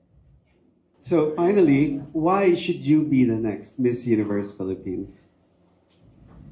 Well, that question is very close to my heart, if honest, because again, aside from the fact that I want to use the Miss Universe Philippines stage as a platform to encourage women and children out there to speak, to rise and listen, I also want to do this because I want my kids to know that when it comes to achieving your dreams, it doesn't matter if the journey is very bumpy. It doesn't matter if there are so many hindrances along the way. What matters is you're determined to get it. And even though I'm 33 years old, I just celebrated my birthday when we were in Sultan Kudarat, it doesn't matter. As long as you're determined and you have passion to achieve it, you could achieve it. Thank you so much. All right, thank you, thank you. Mariveles, you were so brave in sharing that you experienced domestic abuse. How did you rise from that? And what would you tell someone out there who might be in the same situation?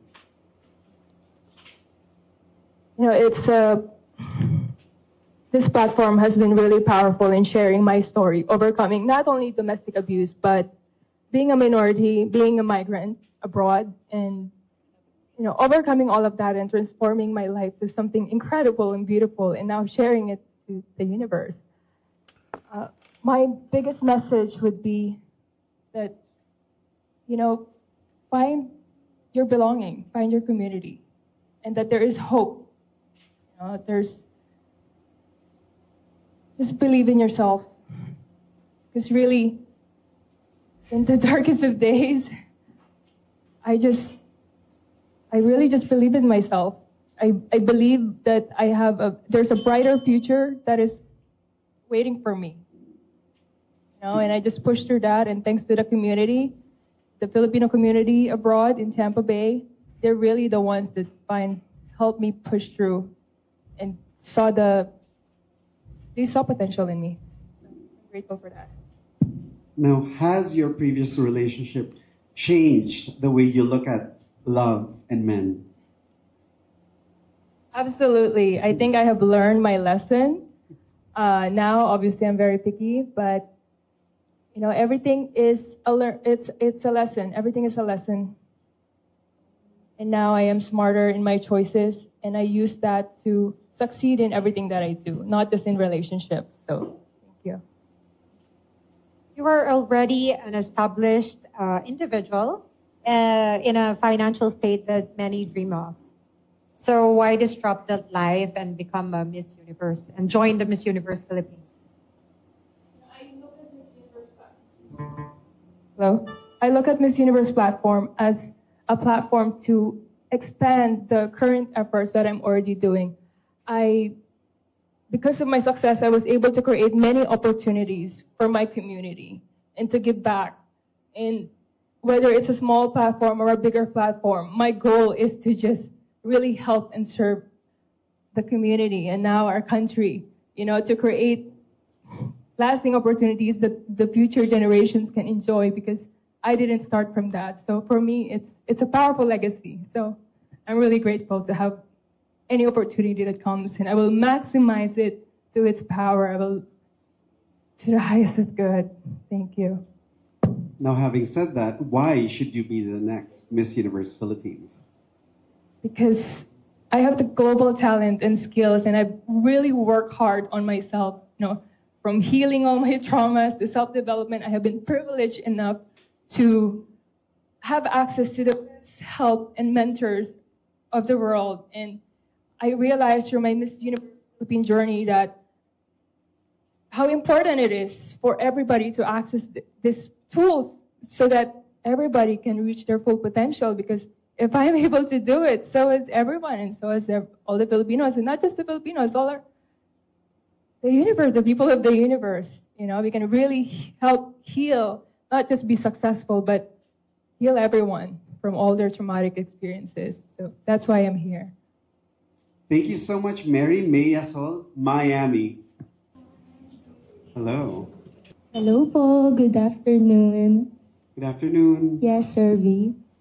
So, when you were a kid living in an orphanage, did you ever imagine that you would become a mechanical engineer and a Miss Universe Philippines delegate?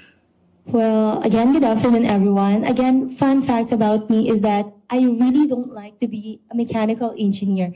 My dream is to become a neurosurgeon, but unfortunately, I was in an orphanage wherein we really have no choice but to take what they do really love or what do they really like for us. So during that time, I took welding. So I'm a licensed welder. And with that, I have to take mechanical engineering course. But again, I am so grateful that I get to take that course because it really taught me so much by being an innovator and by being a problem solver. And I think I can bring that aspect into becoming a Miss Universe Philippines. And with that, I am so grateful and I can share that talent, that skill. Thank you. How did you become a private tutor for kids with special needs? And what will you tell them about your Miss Universe Philippines experience? Honestly, I grew up and I am a product of a severe poverty. So sobrang hirap po ng buhay namin.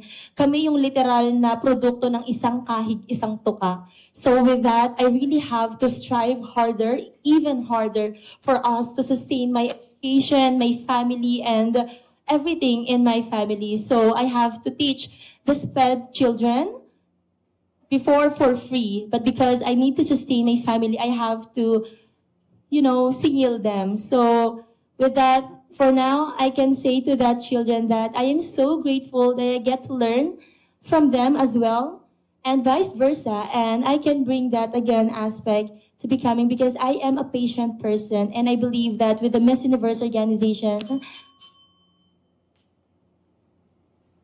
During Miss Universe Philippines, I've always noticed that you exuded a very positive energy. Despite the very challenging circumstances you faced growing up, where and how do you get this positivity? Honestly, it's really in me, naturally.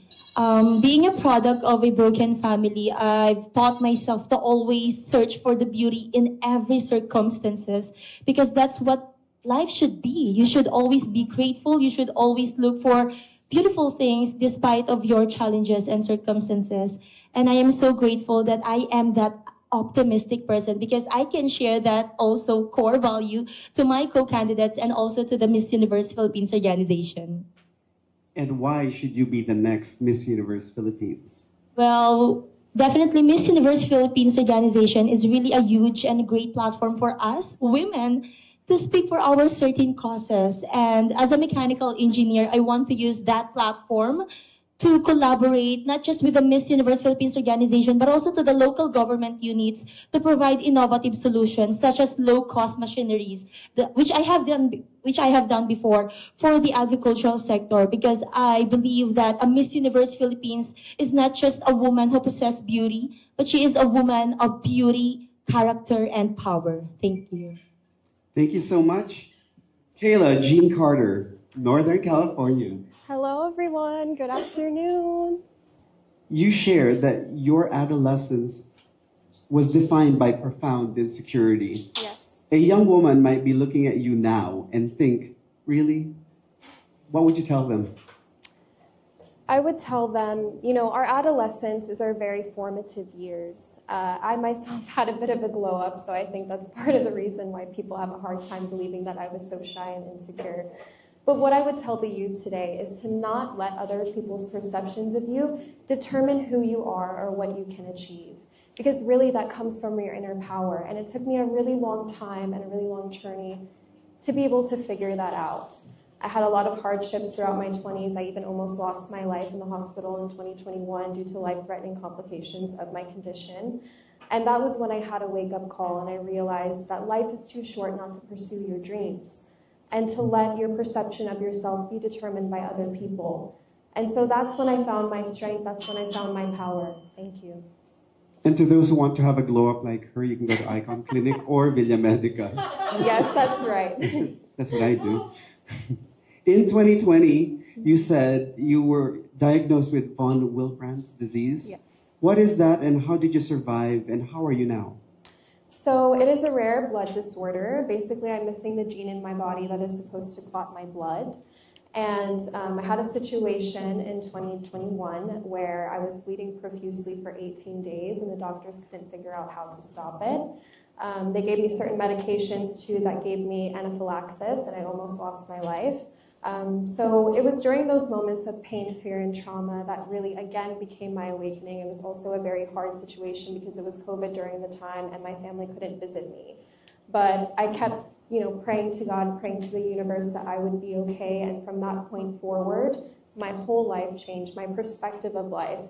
And it really has turned my life around to empower me to always be fearless in the pursuit of my dreams, which has led me here today to join Miss Universe Philippines. What have you learned about yourself and about pageantry through Miss Universe Philippines?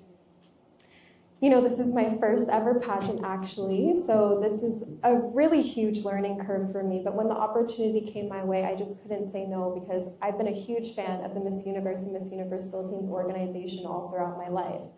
And, I figured it's always good to try versus to wonder what if I've never tried at all. And what I've learned is that I am more powerful and more resilient than I think. There's so many times where we get flung out of our comfort zone, but really it's just made me a stronger, more empowered version of myself and more confident than I've ever been in my entire life. And why should you be the next Miss Universe Philippines? As a Miss Universe Philippines, I've said before, you don't only stand as an individual, but as a representative of the entire country. And although, us as a country, we're looking for leaders with resiliency, authenticity, someone who is a good spokesperson, but I believe that although I am a rookie in this competition, my life experience has given me what I need to be the next Miss Universe Philippines. And I also believe that one of the most important traits an MUPH should have is a kind heart. My motto is, you are only as beautiful as you are kind. And when you lead with compassion and your heart in every step that you take, the country can know that every decision is coming from a good place. Thank you. So Micah, what inspired your babae, hindi ka kulang or sobra sapat ka campaign, and what is it about? My campaign, babae, hindi ka kulang o sobra sapat ka, came from a very personal experience. Because when I entered pageantry, I wasn't the typical standard of a beauty queen. I am one of the smallest in terms of height. And at the same time, my body structure wasn't the fit for a beauty queen. And I always had that comments from not only in my community, but also in my province, Nueva Ecija, na, ay, bakit hindi naman siya pasok dun sa standard when I started 2019. And it really continued. I really received a lot of comments, especially when I joined this unit way back 2021. I also received the same comments every time there are photos and videos uploaded regarding our activities. Oh, sorry. You mentioned that you have scoliosis and Yes. psoriasis. How have you managed to cope with these during your journey in Miss Universe Philippines? At first, I was really insecure with a lot of things, but all throughout, I realized at the age of 30, you really need to love yourself. There should be self-love, self-worth, and self-respect. And that really helped me to not let others dim my light, but rather to let myself just emanate my purpose, my dreams, and that dreams, there's no stopping. No matter what hindrances there is, you need to continue to pursue that. And failure is just a part of it. The challenges are just a part of it. But if you know yourself very well, no matter the comments, no matter how jealous or bad the comments are, even the hate comments, it will not affect you because you know very well yourself. What work have you done in advocating for the agricultural sector? I am from Nueva Ecija, and Nueva Ecija is the rice granary of the Philippines. We are huge in agriculture.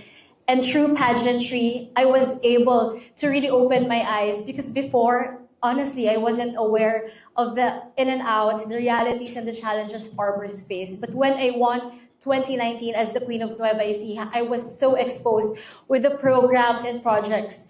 And I continued that advocacy. And as I won different pageants from the past, that's one of my advocacy projects that received the charity works every time I join pageants. And it's just so nice that as a country, we really need to give importance to our agriculture sector, most especially the people behind that, our dear farmers. And why should you be the next Miss Universe Wow. Philippines? I should be the next Miss Universe Philippines because I am here not only to represent myself, but I really want to shift the spotlight to the people I represent, most especially the advocacies that are very dear to my heart. I am a scholar ng bayan, and ever since I believe in service to humanity, service to the Filipino communities, and I want to be that woman in a wide range of spectrum to continue that service, not only in my field of work, but also to use this platform to continue inspiring, bringing empowerment and transformation, not only for myself, not only for my community, but to raise pride and with honor the Philippines. Thank you so much. Thank you so much. Thank you so much, everyone. Now we have Zolay Tanyo, Occidental Mindoro. So tell us about your involvement with the Mangyan community and why is it important to you? You know, in Occidental Mindoro, we have this acronym called MAHALTA, which stands for Mangyan, Mount Halcon, and Tamarao. These three is what we value here in my province, Occidental Mindoro. And I think by emphasizing the importance of promoting and also preserving the culture of Mangyan community in our province is I am contributing to preserving our identity in Occidental Mindoro and my thank you. You said you regularly compete in dance sports. Yes. And when did you discover your love for dance? And tell us about your dance sport experiences. Well, actually, I didn't realize that I had a talent or skill in dance sports, and not until someone believed in me. My professor believed that I can do it, I can dance, and I tried it, and I realized that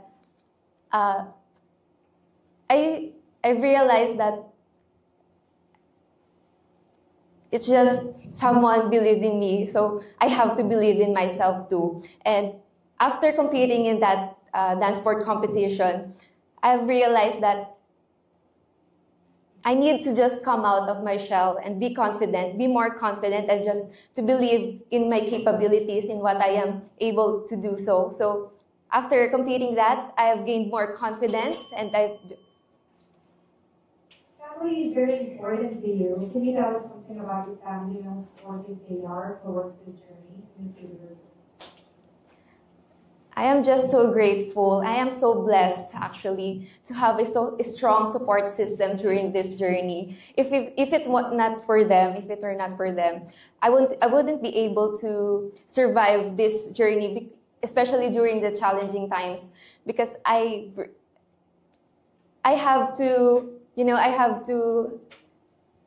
be more confident in myself. But if it's not for them, I wouldn't be able to be here. I am not surviving this competition. So I am just grateful for having them by my side during these times. And why should you be the next Miss Universe Philippines? I should be the next Miss Universe Philippines because I believe in my authenticity. I am not afraid to show my vulnerabilities, and I am here not just for myself. I am here for my province, for the Mangyan communities, for the indigenous people of the Philippines. And my purpose here is to really break the stigma, to break the barriers against the indigenous people. So what I am here for is to help them uplift their lives through equal educational and livelihood opportunities. So that is why I am here advocating for them, advocating for the Mangyan Education Center back in my province. Thank you so much, Zolay Tanyo from Occidental Mindoro. Thank you po, thank you. Now we have Hershey May Senate Pagadian. Hi, so, good afternoon. Hello. You shared that you were diagnosed with epilepsy. When was that, and how has this affected you in the rigorous schedule of the Miss Universe Philippines pageant? So hello, good afternoon everyone. I am Hershey May Senate from Pagadian City. I have been diagnosed with epilepsy 2 years ago. And I am here in front of you today, still with epilepsy, struggling with the sickness that I did not choose to have. But I am here showing the universe that I am stronger. And with this, I am using my voice to educate other people that having epilepsy is not a hindrance in reaching my goals and dreams. Now, you are the first representative of Pagadian City in Miss Universe Philippines. What does this mean to you, and how has your city supported you? As the first delegate representing Pagadian City in Miss Universe Philippines, it feels like I am making history. As the first delegate, it's bringing my city with pride and honor.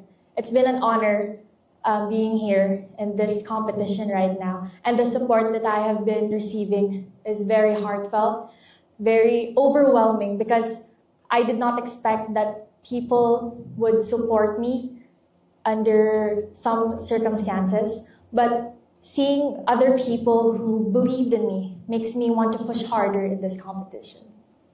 Why is Pagadian City called the Little Hong Kong of the South, and how is it like to live there? Pagadian City is called the Little Hong Kong of the South because we have a little bit of everything, from the ocean views to the scenic farms and some beaches and mountains, hills.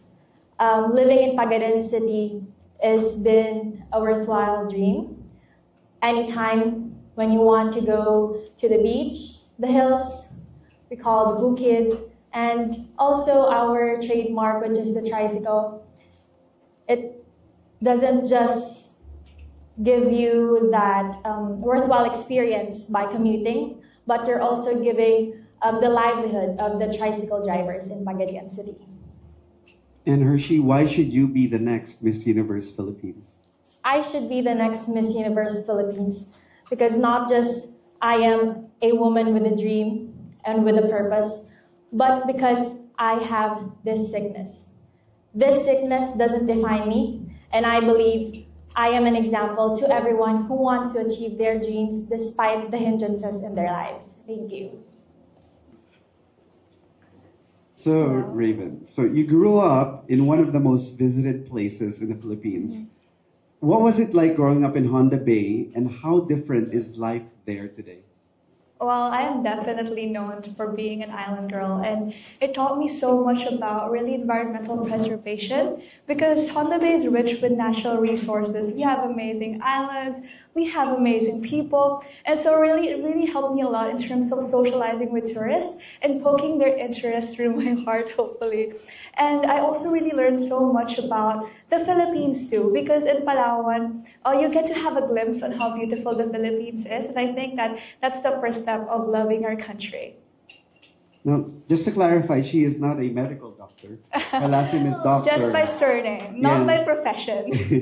It's not a typical Filipino last name. Now, what's the story behind it?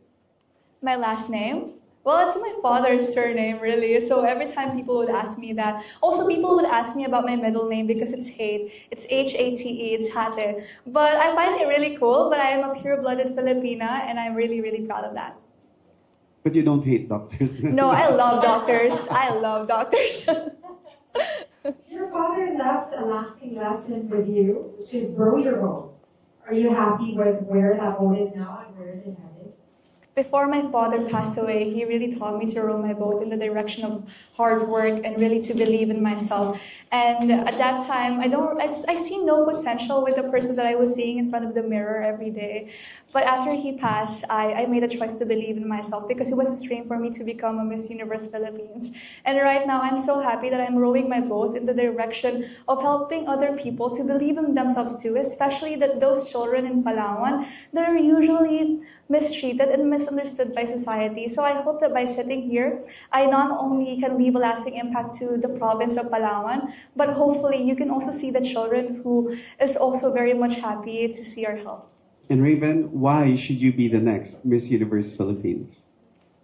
I should be the next Miss Universe Philippines because we've never had a Miss Universe Philippines from Palawan before. And I think that that's just so crucial because we are rich with our ethno-linguistic groups as well as cultures and heritage. And so if I could be the Miss Universe Philippines Palawan that, for example, the Batak tribes children can look up to, then I think that I can make a significant impact not only to my community but to the whole Philippines as well, and to really promote the tourism industry. And so I hope that by sitting here I get to really promote my province, promote my people, and hopefully promote the Philippines. Thank you. Thank you so much, Raven Doctor. Thank you. Yes. Hi, Cyril. Hi, Sir Walter. Good afternoon. Good afternoon. Good afternoon, Now, everyone. what inspired you to be involved with preserving the culture and livelihood of the Aita community, and how has working with them affected you? Well, I remember when I was in grade school and high school, I was a victim of bullying, and I thought I was different and felt a sense of not fitting in here in this world because of my capabilities and my physique. And really, it's the Aita community or indigenous people in my hometown that taught me a lesson that I can still be a force for good in the community. That's why part of joining here in Miss Universe, to gain the courage to share my story with them. And I am very proud that I am not just representing myself, but I am also representing them because, you know, as part of the love for culture, I've always believed that indigenous people are very important when it comes to integral part of preserving and promoting our culture. Now, you're a fashion model, a tourism graduate, is into real estate and a beauty queen. If you could be just one thing for the rest of your life, what would it be? You know, my favorite job here in this world is really to be a beauty queen. But before, since I thought that I wasn't capable enough to become a beauty queen, well, I really want to enter the business industry because at a young age, you know, I know the feeling to have nothing in life. That's why it motivates me to work hard. That's why I'm always grateful with the people around me because they taught me to, you know, invest. Try to learn to invest your finances. And because in the near future, when you learn, especially the financial literacy, I can save people's lives, especially to give back to the community. Kapampangans are sometimes unfairly stereotyped as mayabang and magastos. Is there any truth to this, and what should people know about Kapampangan? Well, it makes me so proud when Kapampangan, as they say, they are mayabang. But one good thing about that is that, yes, we are mayabang because we have so many values and things that we can offer. Like, it's like we are just expressing ourselves, how proud we are as a Kapampangan, especially our culture, the festivals that we have, because when we celebrate something that we have in Pampanga, it just makes us proud that we are Kapampangan, we are mayabang, but we have a good heart. We are loud, but once you visit the Kapampangan, you can already feel the energy and the vibes of the Pampanga. And lastly, Cyril, why should you be the next Miss Universe Philippines?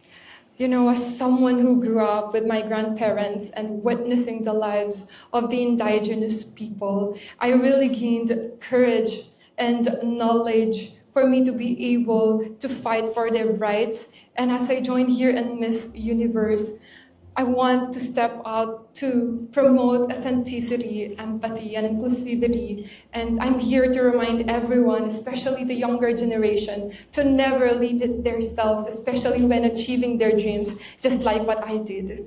Thank you. Hi, Grace. Hi po. So you were inspired by your parents who work both in the medical field to study nursing. Do you plan to practice nursing in the Philippines or overseas? Well, my childhood dream is to work abroad pa talaga. But I think I will have an experience here in the Philippines to take care of the children and also the needy, and also to help my future patients po dito sa Philippines. Now, what specifically motivated you to become an advocate for women's and children's rights? Well, I am a survivor and a victim of child abuse since I was 5 years old po. And I think it is my fuel for my fire. So I am an advocate now for protecting and promoting children and women's rights. And I have this organization po in my hometown, which is the Liknaan Pusurubio Incorporation, an organization that addressing and also promoting women and children rights. So yun po, volunteer and a member po ako dun. People in Metro Manila are always thinking of places to visit within driving distance. What tourist spots would you recommend in Pangasinan? The number one tourist spots in Pangasinan is the well-known 100 Islands of Alaminos City because it have 100 islands. And also, we have many delicacies po sa Dagupan, which is the bangus, and the well-known bangus. And we have also the Patar Beach in Bolinao, which is a white sand beach like Boracay po. So you should go there po. And lastly, why should you be the next Miss Universe Philippines? I should be the next Miss Universe Philippines because I've come from a humble beginnings and a small town, which is my hometown, Surubio, Pangasinan. And also I have this driving force and also a purpose to fight for women and children to speak up for themselves and to be brave enough to stand up and also to know that they have their rights and their voices, that you have to be heard and seen. Thank you. Thank you so much, Grace Chua Lumage. Good afternoon. Good afternoon. So, Selena, yes. You are 38 years old and a mother of 2. Yes. What do your kids think about mom being in MUPH, and what is your secret in looking that amazing at 38? Well, my kids actually are sad because I joined and I missed the time. I'm missing the time with them. But I always explain to them that it's just for this season. I'm going to be back for them. And I'm always with them every night. So I always see to it that I tuck them in at night as well. And my secret is just being happy, enjoying every moment. Like, I have time to spend with them. I have time with my friends. I have time with my husband. So I make sure that I always equally divide my time to everyone. Do you think that by having more experience in life gives older delegates an advantage over the younger women competing for the title? Definitely, yes. Because as a mom, we are faced with a lot of problems, a lot of things that we do at home. So we moms wear different hats every day. So it's very easy for moms to juggle a lot of things. And I feel that that is the biggest advantage I have among all the other candidates as well. You are in excellent shape and advocate for physical and mental wellness. Mm-hmm. When did your interest in fitness start, and what got you into it? Well, after giving birth, of course, I had 2 kids. I became big. And then just recently, during the pandemic, I tried to lose weight because we were all stuck at home. We were all bored at home. So I just started with the jump rope. And with jump rope, I saw that I was able to lose a lot of weight. And it pushed me more to maintain the body that I have now. And I got surprised actually that I was able to, kaya ko pa palang pumayat ng ganito kabilis. And syempre, na-inspire ako lalo kasi nagka-abs ako ulit. Yeah. Magja-jump rope na tayo. Jump rope, yes. Sabay tayo. So, yes. And lastly, why should you be the next Miss Universe Philippines? Well, why not? Maybe it's time for a mom to represent the Philippines. Maybe it's time that the universe has its own mother. Because as a mom, you get to take care of everybody, and I feel that I can take care of the entire universe or the Philippines and represent them well in the international stage. Thank you so much, Selena. Thank you. Now, Cam, you came into the competition later than the rest of the delegates. How did you feel when you first were offered the opportunity? Well, upon crowning, they always say if the winner is not able to fulfill their duties, the first runner-up will take over. And in that moment, I said, I will be ready anytime my name is called. So ever since the Miss Universe Philippines Quezon City, which happened in February 5, to be exact, I was ready, and I never locked out of the competition. I was always locked in, and I stayed focused and ready for the call. And once I got the call, I said yes right away, because I understand this is a wonderful platform, a great opportunity for me to showcase my talents and change the universe with being authentic and showing the world who I truly am. So I'm very grateful to be here and very grateful for this opportunity. Now, when you were part of the UP Pep Squad and the national cheerleading team, do you think that cheerleaders get a bad rap for being too unnaturally and unauthentically cheerful? Yes, definitely. Our role as cheerleaders is to perk up the energy and give energy to the crowd and make an impact on the game, even if we are not on the floor. I definitely have brought this aspect with me as a beauty queen, but I understand that the difference between a cheerleader and a beauty queen is the innate strength that you are supposed to show without being too in your face. And I hope that I'm able to show that today by being casual, more laid back, and also by being just me, just Cam. You are a certified mentor in mindset and holistic health. What do you do when you're the one experiencing a low moment? Oh, to tell you the truth, every single day I start my day with a meditation, and that's what I did this morning actually here in Manila Hotel. I always make sure that I come back to myself, and this is what my campaign here in Miss Universe is all about, coming back to your truest self and filling your cup first before you show up to others. For me, I always make sure to prioritize my mental health by focusing on my routines. This is waking up every morning and making sure that I focus on me first before I show up to my job and before I even show up to the Miss Universe obligations. And lastly, why do you think you should be the next Miss Universe Philippines? I think destiny is a big part of this. I'm not even supposed to be here, but for some reason, the stars aligned for me, and I am just so grateful that this platform was given to me, and every single day that I have been here since the beginning, I made the most of every time I'm in front of the camera or every time that I'm in front of you guys. And I think that I should be the next Miss Universe Philippines because I am a person of integrity, I'm a leader, and I'm also someone who can communicate what is best for the Philippines as well as this organization. Thank you so much, Cam Lagmay, Quezon City. Now we have Maria Atisa Manalo. So, Atisa, you have a successful, thriving business and a successful pageant past. Why did you risk all of that and compete in Miss Universe Philippines? I really think that my chance to join Miss Universe Philippines again, I am doing it to inspire people, to tell them my story. I came from very humble beginnings, and I want to show everyone that if you work hard and work hard for the dream that you want for yourself, it is possible. And I think that's a story that I haven't told people throughout my other pageant journey and also my business journey. That's why I joined again.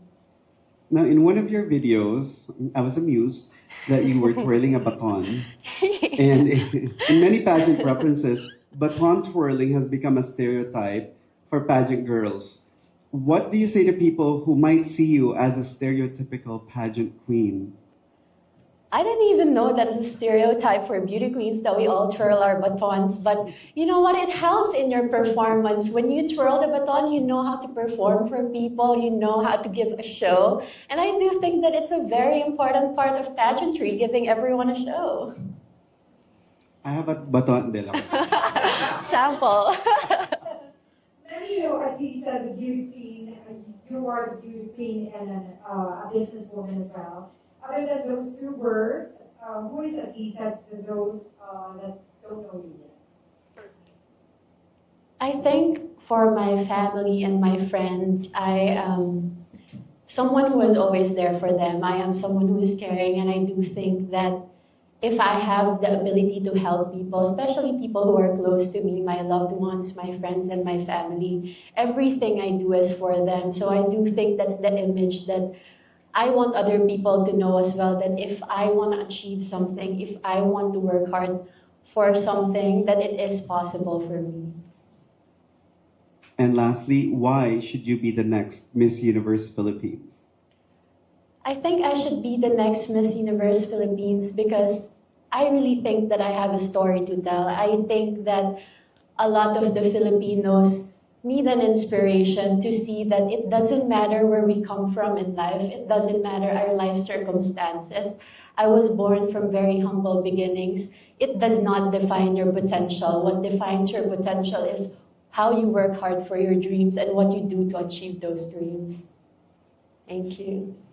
Thank you very much, Maria Tisa Manalo, Thank you Quezon so Province.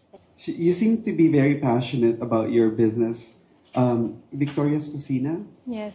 Tell us more about it and who is Victoria? Victoria is my mom. I started Victoria's Cucina during pandemic because a lot of people are asking help from me. And then, you don't just give a fish to somebody, you teach them how to fish. That's when Victoria's Cucina started.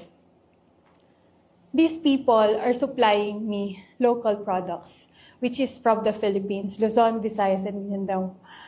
As an entrepreneur, I wanted to help a lot of people, not just me rising. I want people to also rise up. That's when I started Victoria's Cucina, with a heart and love to help other people. Now, you are one of the moms in this year's edition with 3 children. Why was it important for you to join Miss Universe Philippines when you are already very busy being a business owner and a mother? Thank you, Sir Voltaire. Last year, I felt lost. Even as a mom, I know it's very fulfilling to be a mother and a wife and a businesswoman. But I was lacking of spark in my heart. I don't feel who I am already. That was when Miss Universe has called that they allowed mothers to join Miss Universe Philippines. And I grabbed that opportunity because I wanted to show the world that even as a mother, I can still do my best and be an inspiration to others. Hi, Stephanie. Hi, Miss. You're probably one of the few delegates who has lived in Luzon, Visayas, and Mindanao. What is something that you learned through that experience? Living in Luzon, Visayas, Mindanao, it's really a blessing for me, even though we don't have a house. I look at it as a blessing because not everyone is given a chance to live in the 3 major islands. And living to see our heritage, our culture, it's so beautiful. That's why I'm very passionate about promoting our country, Philippines. That's why it's always been in my heart to promote our country. And also the people that we have, we are so warm. When you really talk to a Filipino, they really give you something, the love that we have, that we offer to the world, to the universe. And Steph, why should you be the next Miss Universe Philippines? To be the next Miss Universe Philippines is someone who is passionate, someone who could offer herself, someone who is always willing to, someone who is a businesswoman also, that she knows how to bring everybody and lift each other up, not just for herself. Gusto niyang lahat tayo umaangat. I want to be the next Miss Universe because I want to help the organization as well. What more can I offer? Not just the connection also. I want to really offer myself here in Miss Universe Philippines. And thank you so much, Stephanie Tejerona Quirino. So you are a tourism graduate, model, and a licensed financial advisor. What do you plan to focus on as far as your career is concerned? Well, to everyone to share with you, I am also a student leader and a leader in my community now. I would like to inspire every youth to be more socially aware, not only on focusing their education, but also in focusing in helping our community to be more even better. And what do you do for fun in San Pablo, Laguna? Well, if you visit our beloved city, you can see a lot of tourism activities and you can enjoy the beautiful 7 lakes in my city. And if you want to really more know about our city, you could go to our museum, and even explore our delicacies to feel and taste the culture and traditions in our city. And if you see the smile of the San Pableños, I'm sure you'll definitely will live in our beloved city. In your travels during the Miss Universe Philippines pageant, what were some of your most memorable moments that you think will encourage others to visit those places? Well, I am a tourism graduate. I visited several places, and I'm always thankful with the Miss Universe organization for giving us opportunity to visit and explore some provinces here in our country. And I was really mesmerized with the beauty of Sultan Kudarat. As we all know that Sultan Kudarat is one of the places in our country that people think it couldn't be a tourism destination, but when I entered their province, the smile of the people, it really touched my heart and really want me to believe that it could be really a tourism destination in our country, as it could be really a pearl in our country. And lastly, why should you be the next Miss Universe Philippines? As an empowered Filipina competing in this year's competition, I am aware that I am competing with the pageant veterans and empowered Filipinas. I am embracing and fearlessly overcoming that challenge, that proving to the universe that I am worthy of the crown, as I am a fortress of my own. And I would like to use this title to inspire every youth of our country to focusing on helping our country to be even more better. And I would like to inspire every single Filipinas that they should live with their dreams and always believe in their heart. Thank you so much for listening to me. And I hope that my short story that I tell to all of you prove that I am a worthy of Miss Universe crown. Thank you so much, Eunice Deza, San Pablo, Laguna. Aside from surfing and the beaches, what is something about Siargao that you want people to know about? Okay, Siargao, known as the surfing capital of the Philippines, and there's actually one spot that I would like to promote. I would like to introduce to other people that is very famous right now to have especially those people that want to have or want to see sunset. So it's actually called a Katangnan Bridge, also known as a farm bridge right now. Bridge. People gather there and also wants to see a glimpse of a relaxing sunset. It's said in your bio that you support yourself and your family as a beauty queen. So how do you actually do that, and how many pageants have you joined? This is my first national pageant, but I am not new in pageantry. I joined many pageants. Actually, I cannot count. Just this year, before Miss Universe Philippines, actually, it's more than 20 pageants that I joined. Yeah, I really work hard, and I use pageantry as a means to support myself and my family as a breadwinner. When your pageant career is over, then what do you see yourself doing? Okay. If it's over, I can still actually use my skills, what I learned in pageantry world. I am actually right now I am working with a nonprofit organization that focuses on the children, building the children's confidence and to unleash their full potential as an advocate of self and growth development awareness. I come up with this advocacy because I was just like them before. I was shy, I am afraid to try new things, and I miss a lot of opportunities. And I don't want that to happen to them. I want them to live their life to the fullest and to be the best version of themselves. Thank you. And Joshua, why should you be the next Miss Universe Philippines? I joined Miss Universe Philippines not just only for the title, for the crown, but it's more on influencing, inspiring other people, especially those who I am advocating for. That's the people who has lack of confidence. Like what I said earlier, I am an advocate of self and growth development awareness. And with the help of Miss Universe Philippines, I think I could help a lot of people, not just only in my community where I worked or collaborated at. Thank you. Thank you so much, Joselle Del Campo.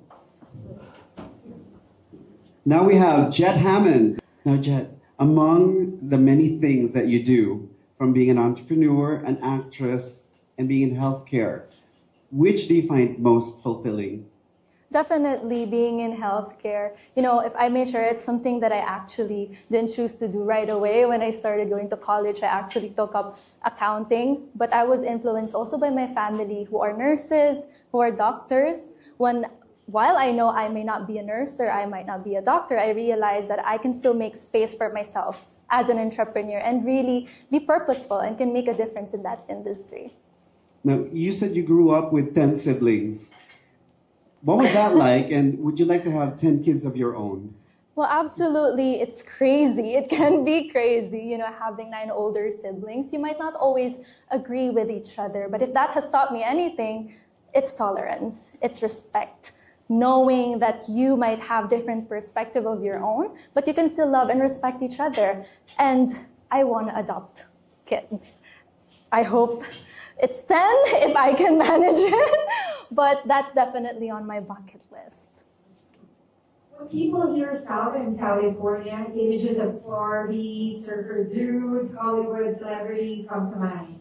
But what for you is the reality of living there? Well, as a Filipino immigrant living in Southern California, there really is a different layer of Southern California that you might not see. One is, you know, the Filipino community, historic Filipino town. There is an actual city called Historic Filipino Town. It's more than just, you know, Hollywood glamour, but it's actually a place, it's a melting pot of many people who actually strive to have a better life.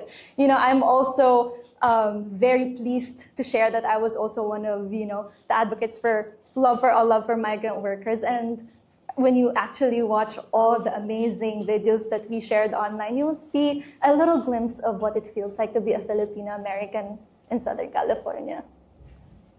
And why should you be the next Miss Universe Philippines? Well, you know, coming here as a married woman and the first ever Miss Universe Philippines Southern California, I do think that I'm here as a symbol of representation.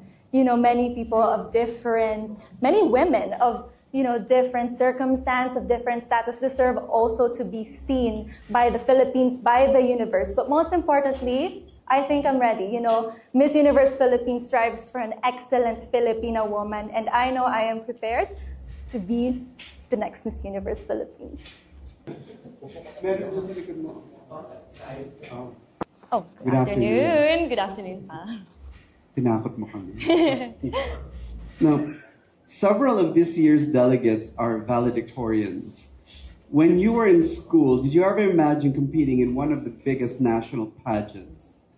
No, not at all. I don't think many people would have imagined that I would become a beauty queen contestant as someone who is petite, and I actually focused a lot on taekwondo and sport, competing internationally. And being an academic, becoming a valedictorian was a surprise because I started not so naturally academic. I think I became second or even last growing up. And I think it comes from just being very diligent and really fighting hard for what you want, continuing to study and making sacrifices for a long-term success and sense of fulfillment in the end. Now, you do the Hello Philippines Youth Tour. What do you think is the biggest disconnect between those who participate in the tour? I noticed from my community in Sydney, especially the youth, that they feel disconnected from their roots because they did not grow up in the Philippines, or their parents no longer teach them their traditions and values. And I'm so appreciative of my parents who are Filipino that they really grew us up with those values of being very family-oriented, very faithful, and we always spend time together. And that is something I wanted to share with the youth. So I bring them to the Philippines to experience the natural beauty of our country and experience the warmth of our people. And I'm so glad that in our tour in August that they came back with a stronger sense of identity, of their Filipino identity. how did a small brave girl become a black belter in Taekwondo and compete internationally?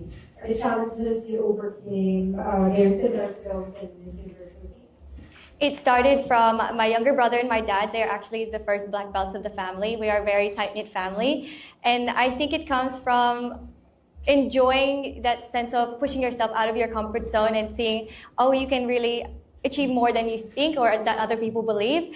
I really enjoy that feeling that you surprise people, that you can be an unexpected athlete. And today I hope that I can be an unexpected beauty queen.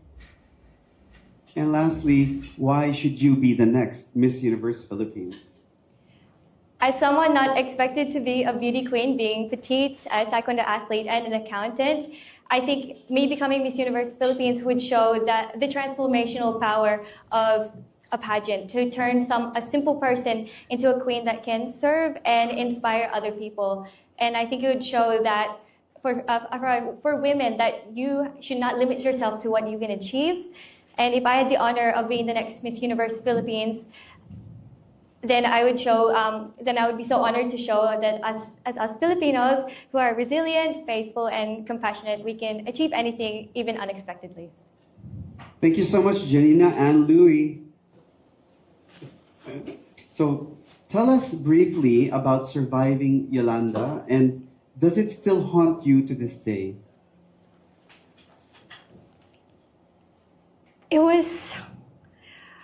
It opened my mind. Because when Yolanda happened, my mom and I were already saying our goodbyes. She told me how whatever happened, save myself, because my father was waiting for me here in Manila. And you would see how selfless a mother love could be. And yes, it's not haunting anymore, but it's more like inspiring. Because I hope when I become a mother, I would be just like her. You were one of the best in national costume winners in Sultan Kudarat. What inspired your costume and your stage performance? My costume is called Monitor Lizard. In our term, it's called halo. A halo can survive in a different environment. And that is a quality of being a Taclobanon. Because when we experienced Typhoon Yolanda, we lost our home, our livelihood, and even our loved ones. But we were able to thrive from that experience. From nothingness, we are now a beautiful and progressive city. And that quality is something that we can learn from my people, Taclobanons. You've competed in pageants as a kid, but never thought you'd make it on the international stage. So when the Miss Universe Philippines removed the height requirement, what was your reaction and what were your thoughts? Okay, I was so happy when I heard about it. Because when I was 12 years old, that's where my pageantry began. And at that time, I was actually pretty tall for my age. But then when my age increased, my height stayed the same.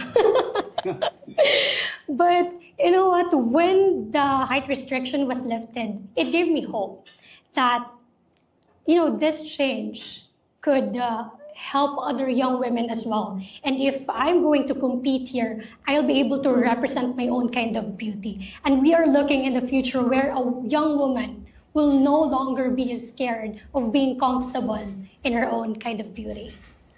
And why should you be the next Miss Universe Philippines?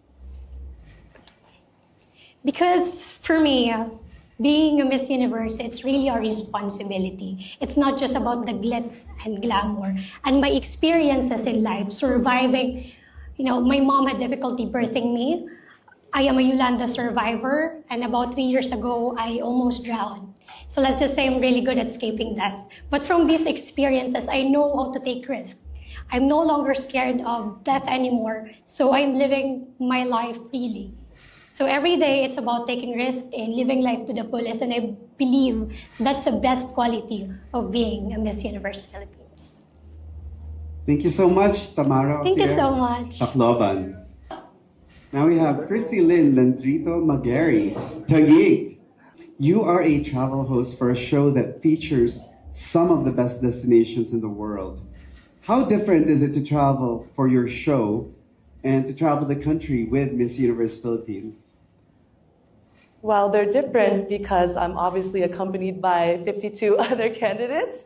So it's distributing my time and getting to know all the girls, but also, just enjoying the ride and the experience. These activities through Miss Universe Philippines allows us to immerse ourselves in different culture and heritage aspect of the Philippines as well. And when I travel for my travel show, I'm more focused on marine and sustainability and eco-conservation. So.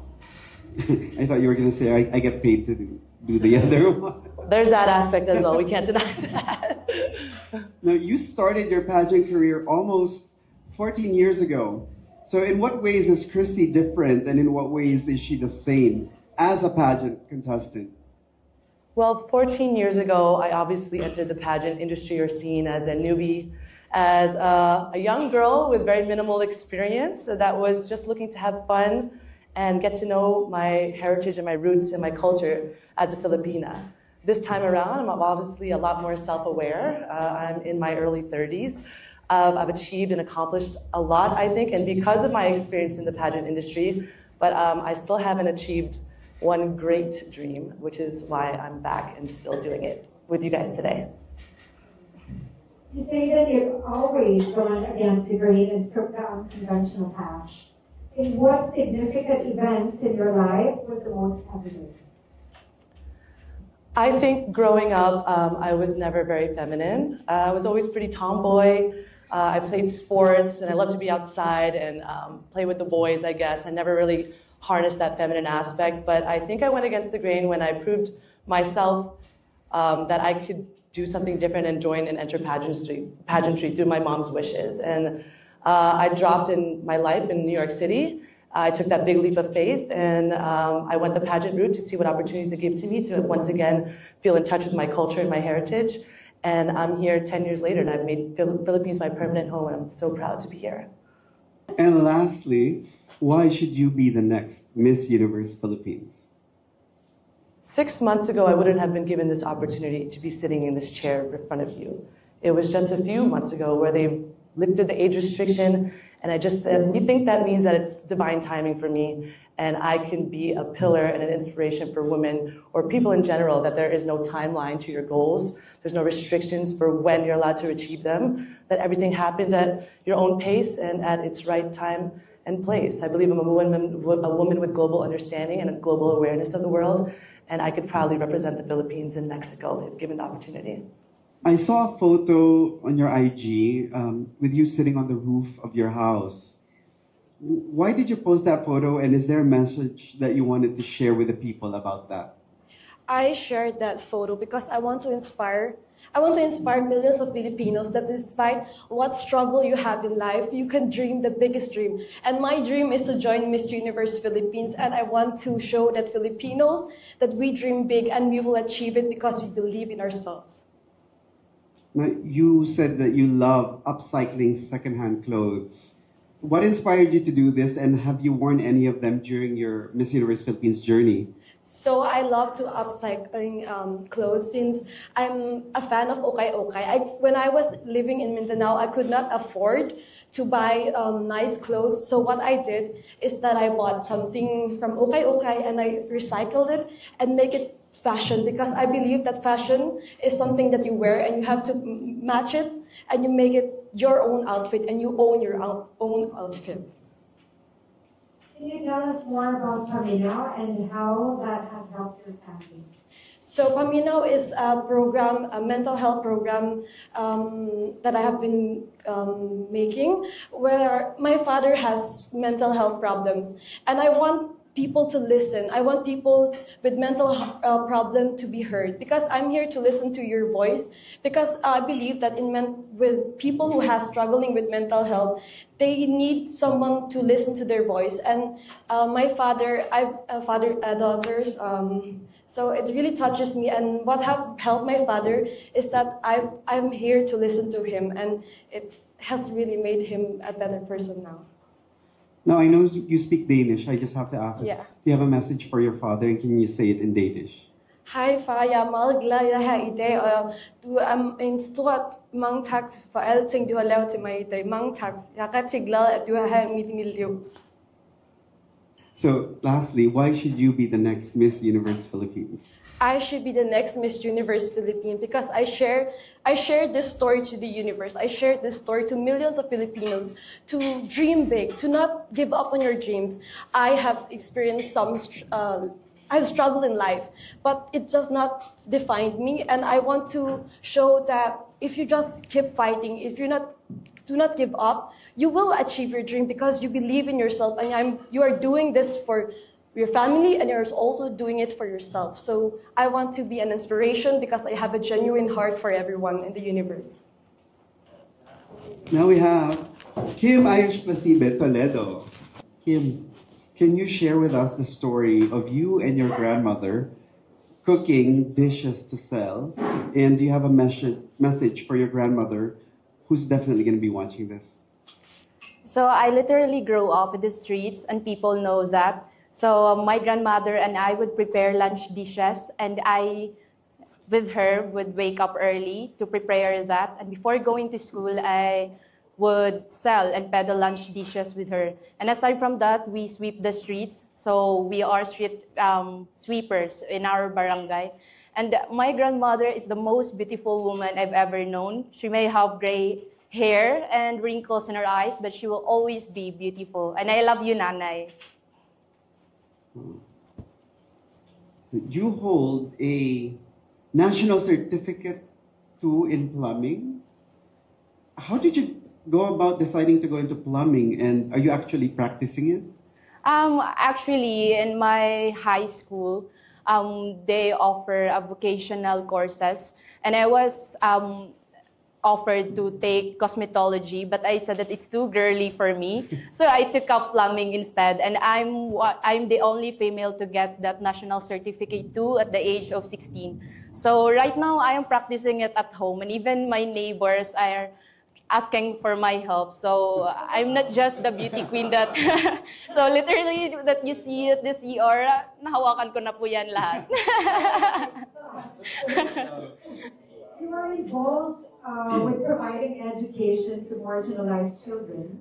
What inspired you to do this work? And if there are people who want to help, is there an organization you work with? Actually, the training grounds at Toledo City is the barangay and pageants. And I get to go around the Toledo City, even the mountainous areas of my city. And I saw how the children there are struggling with their transportation. They have to face risks in riding a pump boat just to go to school. So that has inspired me to to push for my education, and as well as advocating for quality education for children living in mountainous areas, so that no barriers in barrios, in communities, in barangays, because every children deserves a right to quality education. And Kim, why should you be the next Miss Universe Philippines?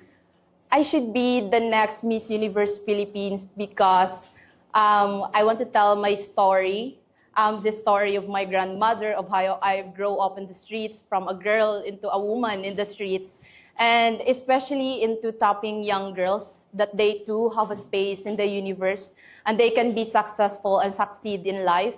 And as a provinciana, that's how I have become a power provinciana. And this power provinciana can be your next Miss Universe Philippines. Now we have Zaira May Cabalza, Tuguegarao. Now you're studying medical laboratory science at Cagayan State University. What would you hope to do after graduation? After graduation, I really wish to become a doctor because it has always been my childhood dream to be able to continue my advocacy, which is Project Ngiti. It means nurturing growth, inspiring tomorrow's individuals, and to be able to help those in need, because I believe that I have that potential to always continue helping others in need, despite of what your status is or your socio-economic background. Now, Thank you mentioned Project Ngiti. What is it about and what has it accomplished?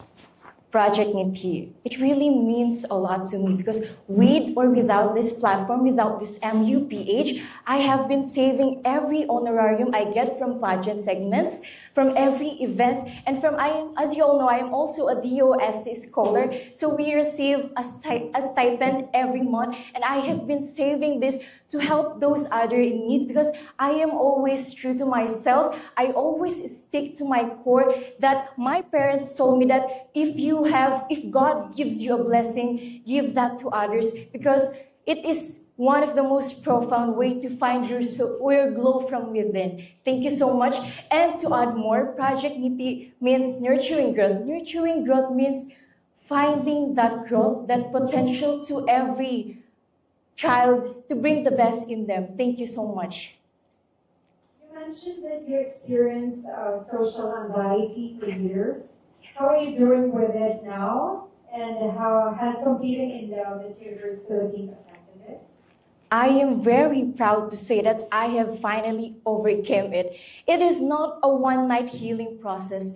It was a very long time to process my mind, my thoughts, to be able to pursue MUPH competition because I have learned that joining this is not just about financially, but you also have to be mentally and emotionally stable to be able to inspire others and to become a really role model to especially those you know that you will be able to help. Thank you so much.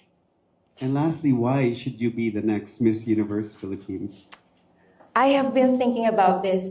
Being the next Miss Universe Philippines means you must have to be authentic. You must be relatable to be able to inspire those others in need, to be able to stick to your core and to be able to have that true bayanihan spirit to yourself. And because that is what a true young Filipino is, resilient, perseverance, patience, and having that determination to bring the global excellence of being a true Filipina to a truly globally competitive world, which is the Miss Universe Philippines. And the the Philippines deserves that woman, which is really relatable, fearless, and be able to take risks no matter what challenges. Because, I came here without a big budget, but I did not really struggle because I find ways on how to sustain myself to be able to truly stick to my advocacy and to push through to it. Thank you so much, and God bless you all. Thank you so much. Zaira may kabalza Tugigarao. Christina, you were born in Pangasinan? Actually in the Middle East. Oh, in the Middle East. Yes, okay. in Kuwait. And is now representing the United Kingdom and is working in Switzerland. It's a big confusion, isn't it? So many will instantly think that you live a charmed life. But what challenges do you face in being a global Filipina?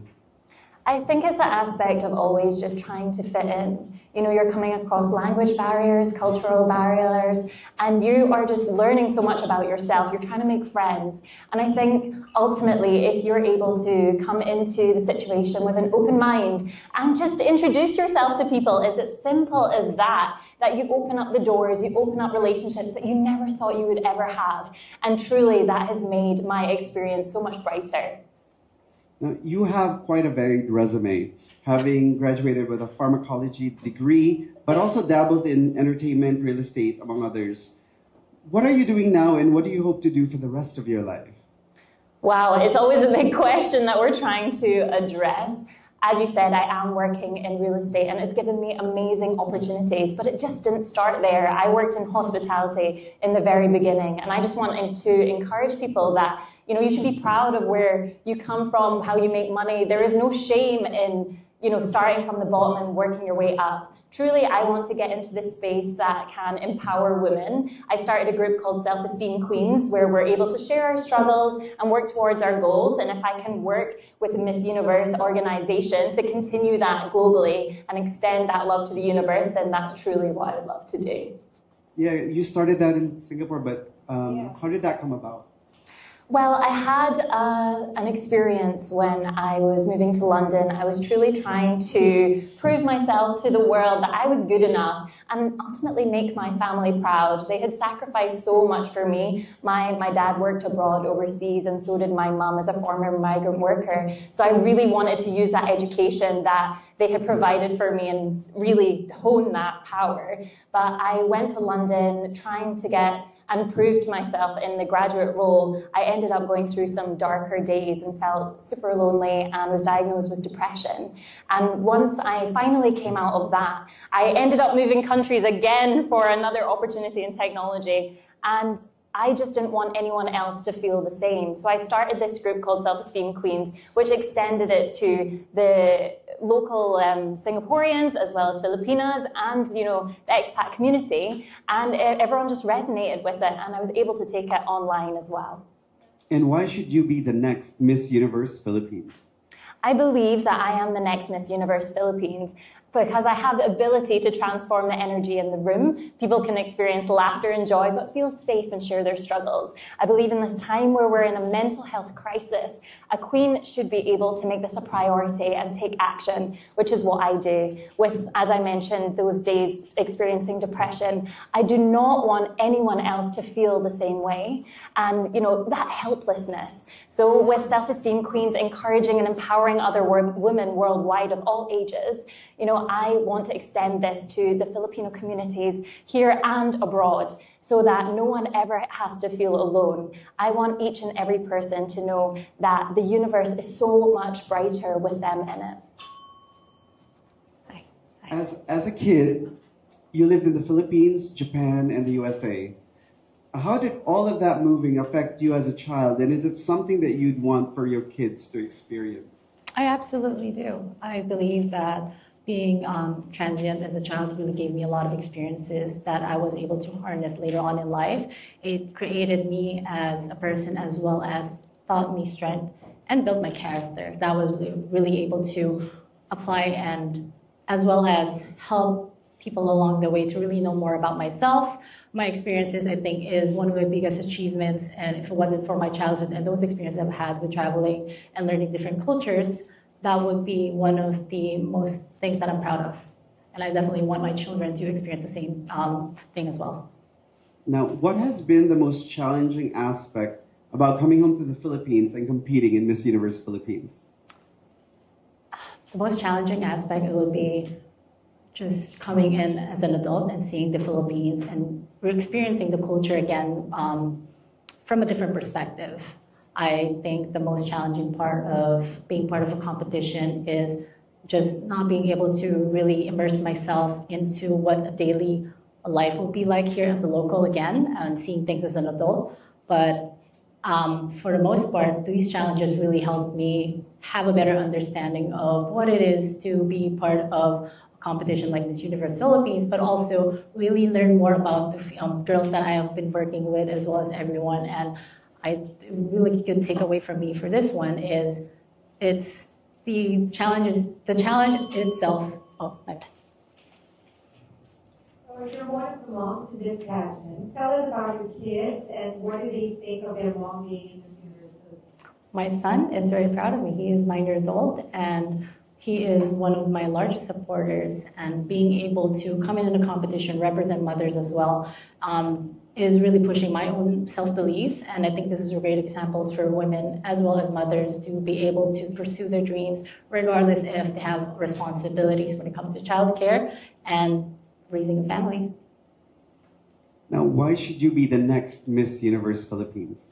Because I believe I can conquer anything I put my heart into. And regardless of the challenges I'm faced with, I've always come home with the experiences that I'm grateful for, as well as the knowledge and wisdom from all of the experiences that I have been thrown my way. Mabuhay! Magandang hapon po. So, Yeah. looking at you today, it would be difficult for people to imagine that you grew up without electricity and a roof over your head. Can you describe what that was like and how you managed to get through it?